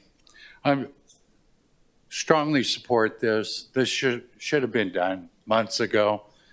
And also, I'd like to bring the attention to the council that we had a vote last November, about 6 months ago, to establish a commission for ocean safety. There's 5 people on the commission. 5 people. It's been 6 months. I've inquired many times of the administration. It kind of just stalling it out kind of leads to the argument that they really didn't want to have the commission because the voters voted for it in November. We're only talking about 5 individuals on the commission. And dragging it out. Doesn't that tell you anything? Do they respect the voters? I'd like the council to ask the administration what's going on. I've called many times because it also ties in with what I've been advocating for years is Bill 4, the sponsorship bill. In the budget of ocean safety, all the CIP, the trucks, the equipment, everything, I've been advocating that we could have had that all paid for by sponsorships. Toyota would have bought all the trucks. We could have had drones donated through sponsorships. We could have automated lifeguard surfboards that go out that are drone operated to save people. Millions and millions of dollars could have been put into ocean safety so that the taxpayers didn't have to pay for it. We could have expanded our swimming lessons for all the kiki that can't swim and for all the adults that can't swim. We're losing out because of inaction. So I implore the city council, I implore the chair. Bonjardi's office is right over there. Take a little walk during lunch and ask him what the hell's going on. Thanks for your time. Thank you, sir. Any other testifiers, Mr. Clerk? That concludes the testifiers, Chair. Thank you. Members, we're in discussion. Councilmember Tupola. Yeah, thank you so much. In support, and definitely agree with Mr. Gary, because I do think that it's been a while. I myself just sent the managing director a text to ask what the update was. I also suggested to many people to apply for the commission. So I do think that I'm hopeful that it'll get up very, very soon. But always in support of our ocean safety lifeguards. And also I agree that there could be so much done through this sponsorship bill that could possibly help them, because there is so much interest in it right now because of the Hawaii High Surf series that's going on. Thank you, Chair. Thank you. Any further discussion, members? Seeing none. Any objections or reservations? Noting none. CR 181 has been adopted. Bill 38 has passed second reading. Members, it is now 5 minutes to noon. On pages 12 through 15 are third reading items. We could take a break now for lunch or do third reading items. I'm seeing nodding from Councilmember Kiaina. Councilmember Dos Santos Tam wants to do third reading items. Want to try third reading items? Well, if we can be succinct in our debate, that'd be great. But if we go, Okay, let's try to get through this, and if it takes a long time, we can take a break. Yeah? the only comment I would make, Chair, is that if we're going to do that, we might as well stay through everything, because after that, the resolutions, this is going to take, because third readings normally would take longer, so it's the resolutions that are going to go quite quickly. So we actually have 31 pages. We're on page 12. Your suggestion is to go all the way through 31 pages, or to take a break now? I understand. yeah. Hey, majority rules. Who wants to take a break now? Raise your hand. 1, 2. Okay, sorry. You're all voted. Let's continue and take a break right after third reading items. Okay, on the top of page 12 from the Committee on Budget, Councilmember Dos Santos Tam. Chair, I move that Committee Report 140 be adopted and Bill 2 CD1 pass third reading. Second. It's been moved and seconded. Councilmember Dos Santos Tam for the explanation. This relates to funds. Thank you. Members, or excuse me, do we have any testifiers? Mr. Chair, we have none. Thank you. Any discussion? Seeing none, roll call, Mr. Clerk. Councilmember Cordero? Aye. Councilmember Dos Santos Tam? Aye. Councilmember Kiaina? Councilmember Nishimoto? Councilmember Okimoto? Aye. Councilmember Talba? Councilmember Tupola? Aye. Councilmember Wire? Aye. Chair Waters? Aye. Mr. Chair, there are 9 ayes. Thank you. CR 140 has been adopted and Bill 2 CD1 has passed third reading. Councilmember Dos Santos Town. Thank you, Chair. I move that Committee Report 141 be adopted and Bill 4 CD2 as amended pass third reading. Second. It's been moved and seconded. Councilmember Dos Santos Town for the explanation. This relates to sponsorships. Thank you so much. Mr. Clerk, do we have any testifiers? Mr. Chair, we have no registered testifiers, 1 person in the chamber. Okay, please proceed. Aloha, Angela Melody Young, testifying in strong support of Bill 4, voting yes. So for sponsorships, it's a really good idea. So it's mutually beneficial as a partnership because of common goals in the community. And I think this will be appreciated by the city because the community and the sponsor, for example, from the program sponsorship of Adopt a Block and the channel cleanups for Clean Water Heroes is a really good way of maintaining sponsorships where the community gives back to the city. And then for example, our church is one of the biggest sponsors, Chinese Lutheran Church of Honolulu. One of the staff mentioned that it's one of the biggest sponsors for the Department of Facility Maintenance's program to clean up and to adopt a block in Liliha. And it's a church that I grew up in. And the church organizes, creates space at the facility, provides manpower and labor. Thank you so much. Uses its Mr. relationships. Clerk, do we have any other testifiers? Thank you so much. Mr. Chair, we have 1 other testifier in the chamber. Okay, please proceed. And feel free to incorporate your last testimony into Bill 4. Yes, I strongly support this.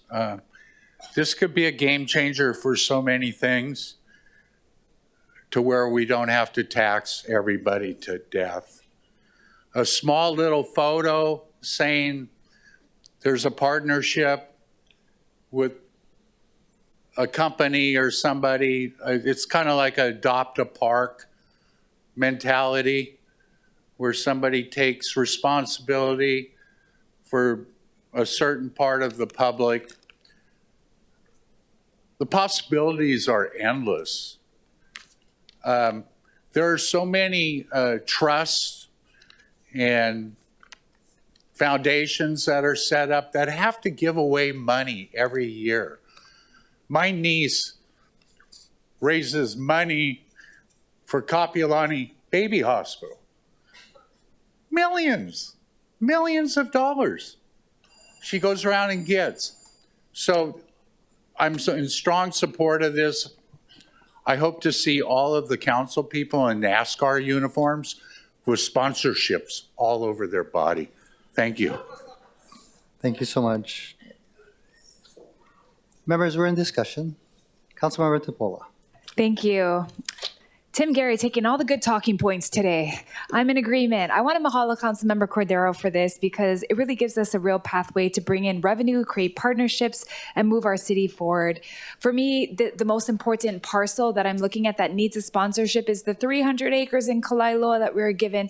There's just no way we're going to come up with the kind of funds that we need to create a sports facility or a racetrack. Like, we are going to need to really rely on these community partnerships. I think that through Bill 4, it provides that way. It gives our departments the tool to engage potential sponsors, and as well gives our community a way to partner with us in a very meaningful and contributory way that could affect generations to come. I know we always talk about how much our parks struggle, and as Parks Chair, I really hope that we can actually step up, using this bill, step up the needs that we have there so that we don't have to constantly go to the general fund to do this. So thank you again for this bill, and I hope that it brings a lot of good change. Thank you so much. Any further discussion? Councilmember Tolba. I just want to say in full support, thank you to Councilmember Cordero. We know all the challenges, and I hope that this will help, offset a lot of the challenges we have in parks. And I hope that the city can see and the residents can see that this might be a great way to really help fund a lot of things that we heard Tim Gary talk about, but a lot of things that we've discussed in the last 5 years. So thank you, in support. Thank you so much. Any further discussion? No, I just also want to thank Councilmember Cordero for your hard work on this. And I just want to assure the public that we're not talking about renaming the Fosse building or Honolulu Hale, but really we're talking about things like perhaps the basketball court at the Blaisdell Center or the stage at the Tom Moffitt Shell, or even how about getting a sponsorship for the lawn at the Shell, you know? Just being creative and trying to find other ways of raising revenues for our city. Maybe we could put it in the sewer fund even. But thank you, members. Roll call, Mr. Clerk. Councilmember Cordero? Aye. Councilmember Dos Santos Tam? Aye. Councilmember Kia Aina? Aye. Councilmember Nishimoto? Councilmember Okimoto? Aye. Councilmember Talba? Councilmember Dupola? Aye. Councilmember Wire? Aye. Chair Waters? Aye. Mr. Chair, there are 9 ayes. Thank you. CR 1401 has been adopted and Bill 4, CD2 has passed third reading. Councilmember Dos Santos Tam. Chair, I move that Committee Report 142 be adopted and Bill 15 CD2 as amended pass third reading. Second. It's been moved and seconded. Councilmember Dos Santos Tam for the explanation. This relates to the Climate Resiliency Fund. Thank you. Is there a motion to amend? Councilmember Wire. Thank you, Chair. I move that Bill 15 CD2 be amended to the posted FD1 and also amended as discussed orally. Second. It's been moved and seconded. Councilmember Wire, thank you for the explanation. Mr. Clerk, do we have any testifiers? I did have some additional explanation. but Oh, I'll please, defer. please. I'm sorry. Please proceed, Councilmember Wire. Yeah, thank you, Chair. So the FD1 makes the amendment set forth in the written summary as posted on the agenda. And then additionally, the discussed oral amendments would be as follows. Understanding there's a preference not to do oral amendments in committee, and that's our council, that's my preference as well. But in light of Corporation Council advice we received yesterday and through discussions, the oral amendments would include section 6-_.5 subsection B2. This is on page 3. The first sentence of subsection 2 would read in full instead of what's currently there, to contract with nonprofit entities to support and advance climate resilience activities that leverage state, federal, or private funds. Purpose of that amendment would be to just remove the grant portion in compliance with interpretations of the GIA portion of the charter. Additional amendment would be in subsection C. In the second sentence, changing the must to may. It would read, from the Climate Resiliency Fund may be allocated for grants and loans implementing climate resilience community projects with partners and households external to the city. And then finally, on page 4, this is section 6-_.6 administration, changing the sentence in that portion fully to the following. The Executive for Climate Change, Sustainability, and Resiliency may adopt rules. End of sentence. Thank you so much. Mr. Clerk, do we have any testifiers? Mr. Chair, we have one registered testifier online. I think we have one person in person. Mr. Billionaire, please proceed.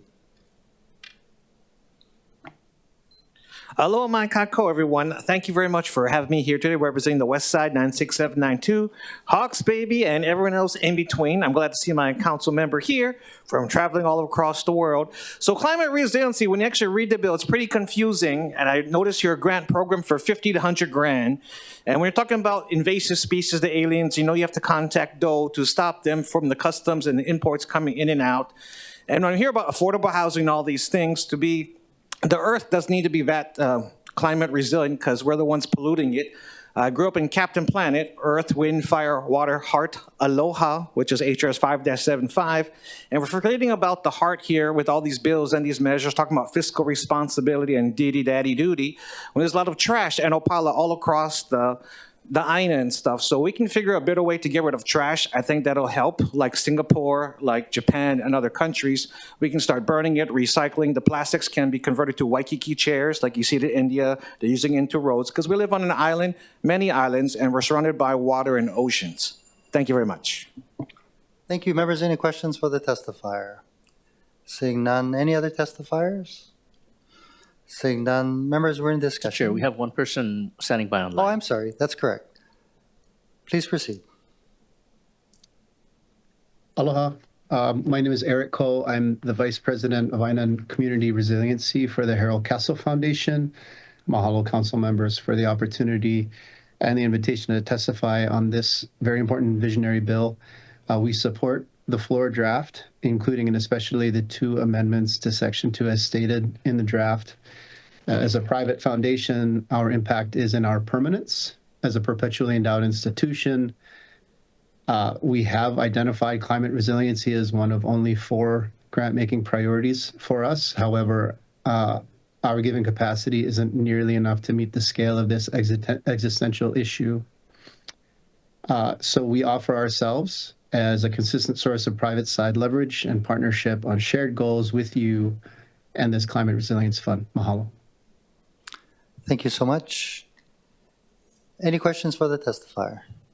Seeing none, Mr. Clerk, do we have any other testifiers? Mr. Chair, that concludes the testifiers. Thank you, members. I've been told by our attorneys that we can move forward with the motion to amend, but we need to put it in writing before we vote on the FD1. So what I'm going to suggest is we take the vote on the amendment, and I'll put Bill 15 at the end of the calendar, giving Office of Council Services an opportunity to put the amendment in writing. Okay? I'm sorry, we missed that part. So any further discussion? Seeing none, any objections or reservations to the motion to amend? Seeing no objections or reservations, Bill 15, CD2 has been amended to the posted and amended, verbally amended, FD1. Okay, members, I'm going to now move this to the end of the calendar. So moving on to the bottom of page 13 from the Committee on Housing, Sustainability, Economy, and Health, Councilmember Wire. Thank you, Chair. I move that Committee Report 157 be adopted. Bill 31, 2024, CD2 is amended, passed third reading, and this relates to pre-construction financing for affordable rental housing. Second. It's been moved and seconded. Thank you for the explanation. Mr. Clerk, do we have any testifiers? Yes, Mr. Chair, we have 3 registered testifiers in person and 2 standing by online. Okay. I believe that was Mitchell Taineves, Fred Tamayo, and Mark Anthony Clemente. Aloha, welcome again. Thank you so much. In a matter of time, I'm going to stand by my previous testimony on strong support of Bill 31. Thank you so much. Thank you. Please proceed, sir. Aloha again, Chair Waters and council members. My name is Fred Tamayo. I'm a member of the Hawaii Regional Council of Carpenters in strong support of Bill 31, 2024. We hear a lot about the need for affordable housing, and this bill helps get it done.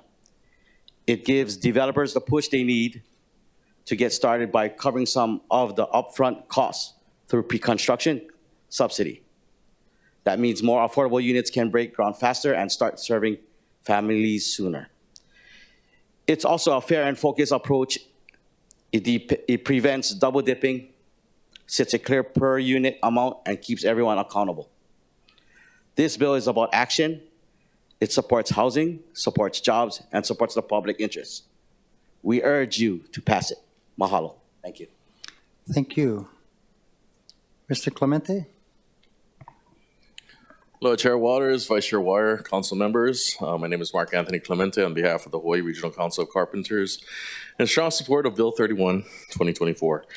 I submitted written testimony and I want to stand largely on that, but I do want to highlight a couple of things. This bill offers a real solution to one of the biggest challenges in affordable housing, rising pre-construction costs. But what makes it even better is how carefully it's designed. The funds can only be used for prevailing wages, and they're tied to certified payroll, and projects that misuse them will have to pay it all back with interest. So this isn't just about financial support. It's a smart, accountable investment that benefits workers and families. Please pass Bill 31 and help housing move forward the right way. Mahalo. Thank you. Next, we have Mr. Pacheco. Aloha and welcome. Hello, Chair Waters and honorable council members. My name is Mike Pacheco, and I'm here to testify in support of Bill 31 on behalf of IBEW 1186 and its members in a variety of fields. We appreciate the opportunity to testify and stand on our written testimony. Mahalo. Thank you. Mr. Clark, are there any other testifiers? Mr. Chair, I have 2 registered testifiers standing by online. Okay, please proceed.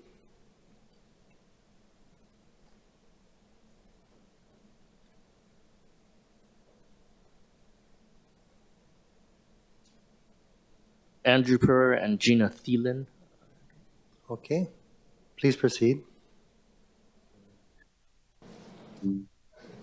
Mr. Purr is, oh, sorry, there he is. Yeah, Chair, Vice Chair, members of the council, just stand on our previous testimony that there are several vehicles before the council today that would reduce the burdens on our home builders, make it more easy to actually build the units that we need. So stand on my previous testimony and stand in strong support from Pacific Resource Partnership for all the measures before you that will lessen that burden on our home builders. Thank you very much. Thank you, Mr. Barrera. Next, we have Gina Thielen.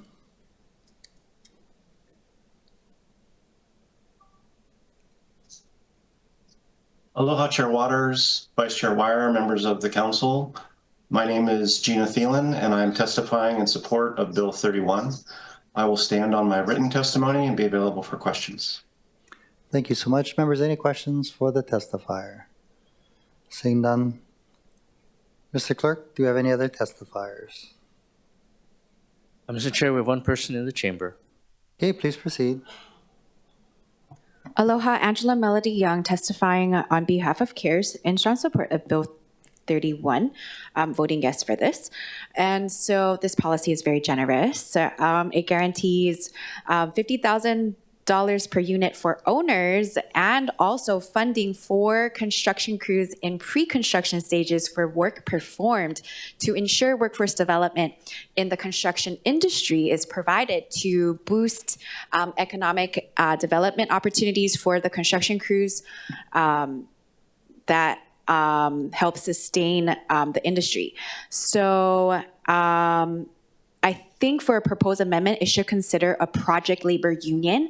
So you could refer to the statutory language from Bill 59 for the University of Hawaii Schools lands for building of a film facility studios, which within that ordinance, it was actually a really good idea where they put the PLA agreement in the ordinance to guarantee work for the construction crew. So I think it'd be a really good idea to also help with Bill 31 for a PLA agreement. Thanks. Thank you. Members, we're in discussion. Seeing none, roll call, Mr. Clerk. Councilmember Cordero? Aye. Councilmember Dos Santos Tam? Aye. Councilmember Kia Aina? Aye. Councilmember Nishimoto? Excused. Councilmember Okimoto? Aye. Councilmember Talba? Aye. Councilmember Tupola? Aye. Councilmember Wire? Aye. Chair Waters? Aye. Mr. Chair, there are 8 ayes, 1 member is absent. Thank you. CR 157 has been adopted and Bill 31, 2024, CD2 has passed third reading. Moving to the top of page 14, Councilmember Wire. I move that Committee Report 158 be adopted and Bill 28, which relates to the collection of disposal and refuge, pass third reading. Second. It's been moved and seconded and explained by Councilmember Wire. Mr. Clerk, do we have any testifiers? Mr. Chair, of no registered testifiers, 1 other person in the chamber. Okay, please proceed. Angela Melody Young testifying on behalf of CARES, voting yes for Bill 28. So composting food scraps helps with incentivizing recycling and streamlining the county's processes for diverting organic materials from landfills and reducing costs and resources for disposal services. So this inspires individual participation in learning about cleaning up the environment and recycling, and it assists with county-wide waste management efficiency. So I think this ordinance can be more effective with the planning, recycling, diversion management initiatives that are going on, for example, with the bottles and the cans for the High 5 Cents program, and also for the electronic waste recovery program. So although those are, I think, state managed, I think it'd be really helpful at this time, since we're trying to go for, greener lifestyle, sustainable environmental provisions. It'd be really good to utilize the HRS 342G special funds to help with these recycling efforts. Thanks. Thank you so much. Mr. Clerk, do we have any other testifiers? Mr. Chair. Billionaire, please proceed. Aloha, Pikachu shall be billionaire back. So I just went over Bill 28, sitting here in the corner, and it's very confusing, because it says refuse, which is the code word for opala or trash. And it says you're going to pick up the recycling thing. It sounds great in the concept. They're going to come up, pick up on the curbside, your newspaper, all these other things. But like I said in the previous testimony, how do you guys convert the waste to energy? Because that's a big thing. Rick Blangiardi, our mayor, just had the last town hall in Castle High School saying he's not going to put it over an aquifer and walk out due to legislation. And it talks about coming back to the west side, even though he promised not to. But it looks like we're going to have issues with opala and trash. And that's why I'm going to say it again, just like Singapore, just like other islands, if we copy their nations, but it's going to cost in an investment right into the infrastructure to copy their systems, what they're doing. You can just use tea leaves instead of plastic. I have a Ziploc bag with my sandwich tuna lunch. I'm just going to wash it out in the bathroom and reuse that. Reduce, reuse, recycle. Yeah. Chihu. Thank you. Any other testifiers? Seeing none, members are in discussion. Seeing none, roll call, Mr. Clerk. Councilmember Cordero? Aye. Councilmember Dos Santos Tam? Aye. Councilmember Kiaina? Aye. Councilmember Nishimoto? Councilmember Okimoto? Aye. Councilmember Toba? Councilmember Tupola? Aye. Councilmember Wire? Aye. Chair Waters? Aye. Mr. Chair, there are 9 ayes. Thank you. CR 158 has been adopted and Bill 28 has passed third reading. Councilmember Wire, Are we top of page 14? bottom of page 14. Oh, bottom, sorry. I move to the committee report 159 be adopted and Bill 29 CD1 is amended past third reading. Second. It's been moved and seconded. Councilmember Wire for the explanation. This is relating to affordable housing. Thank you so much. I believe we have a number of registered testifiers, starting with Mitchell to Navarez.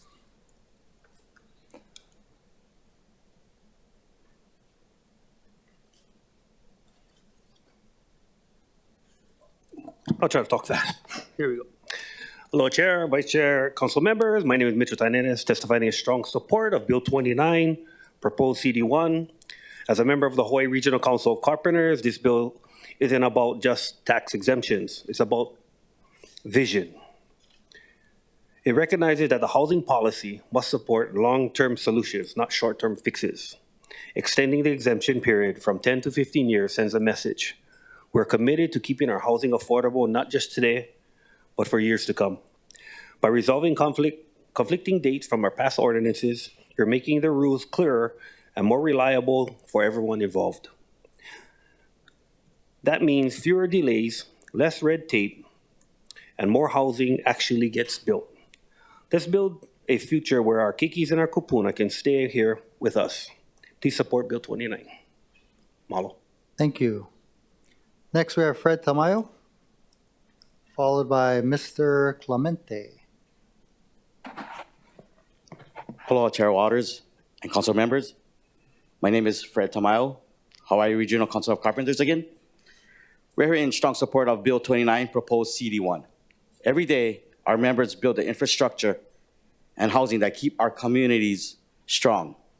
But many of them still struggle to find affordable homes themselves. This bill is one step forward toward fixing that. Extending the tax exemption to 15 years makes affordable housing more viable.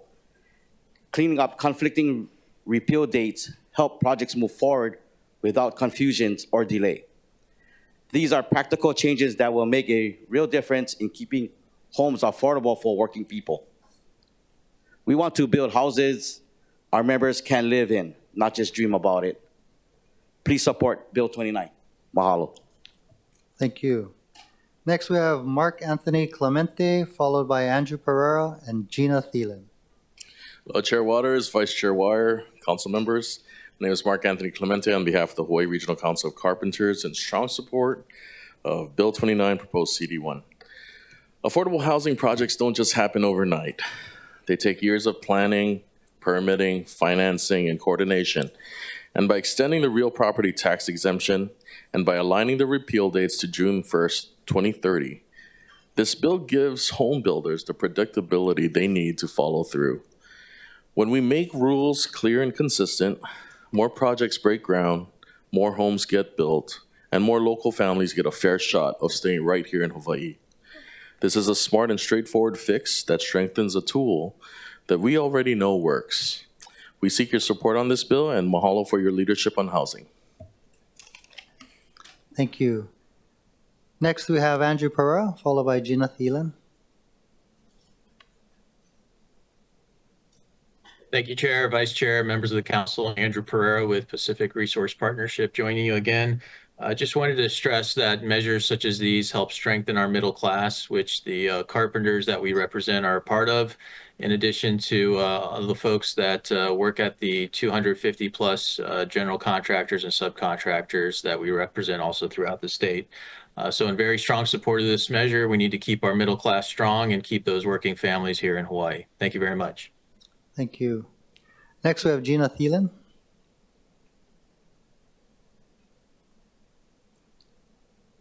Aloha again, Chair Waters, Vice Chair Wire, members of the council. I am here to testify in support of Bill 29, and I will stand on written testimony again and be available for questions. Thank you. Mr. Clerk, is there any other testifiers? Mr. Chair, Billionaire, one person please, in the chamber. please proceed. Hello, everyone. Back again. So affordable housing, I am in support of this bill. However, when you talk about affordable housing, we're talking about AMI, the area median income, 96792. It's kind of a cheat because you got Makaha all the way to Nanakuli, and the average median income ain't that much, 60 grand or less, but the housing is getting really expensive. So I can hear about the affordable housing. We got different projects in Maui. Oluwalu, Eddie Garcia can get container homes, 3 grand for 20 footers, 6 grand for 40 footers. You can stack them, put them on top. You can do whatever you want onto your own land. We're not trying to tell people what to do, but there are definitely ways you can build your own house on your own land using all natural materials. You can buy the Home Depot stuff. I don't want people stuck, especially the younger generations watching this, in $1 million loan, $700,000 loan, 20% down, 40% debt income ratio. They're not going to be able to compete in the market, and they'll be moving out, like Tennessee and other places. I know I'm short on time. You're going to go on break, so I want to support Resolution 2537, the Olelo Hawaii Commission, brought by my councilwoman member, and last one, 25141 for our friendly relationship with Shonai, Japan. Arigato gozaimashita. Chew. Thank you. Any other testifiers, Mr. Clerk? Sir, Chair, that concludes the testifiers. Thank you. Members, we're in discussion. Seeing none, roll call, Mr. Clerk. Councilmember Cordero? Aye. Councilmember Dos Santos Tam? Councilmember Kiaina? Councilmember Nishimoto? Councilmember Okimoto? Aye. Councilmember Tauba? Councilmember Tupola? Aye. Councilmember Wire? Aye. Chair Waters? Aye. Mr. Chair, there are 9 ayes. Thank you. CR 159 has been adopted, and Bill 29 CD1 has passed third reading.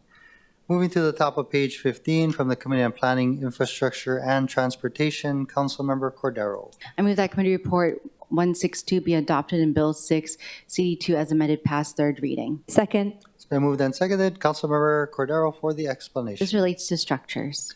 Thank you. Mr. Clerk, do we have any testifiers? Mr. Chair, we have none. Thank you. Members, we're in discussion.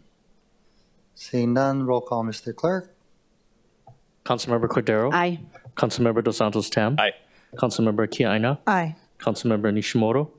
Councilmember Okimoto? Aye. Councilmember Tauba? Councilmember Tupola? Aye. Councilmember Wire? Aye. Chair Waters? Aye. Mr. Chair, there are 9 ayes. Thank you. CR 162 has been adopted, and Bill 6 CD2 has passed third reading. Members, at this time it is 12:25. Shall we come back at 1:15? 1:15? Okay, thank you. We are in recess.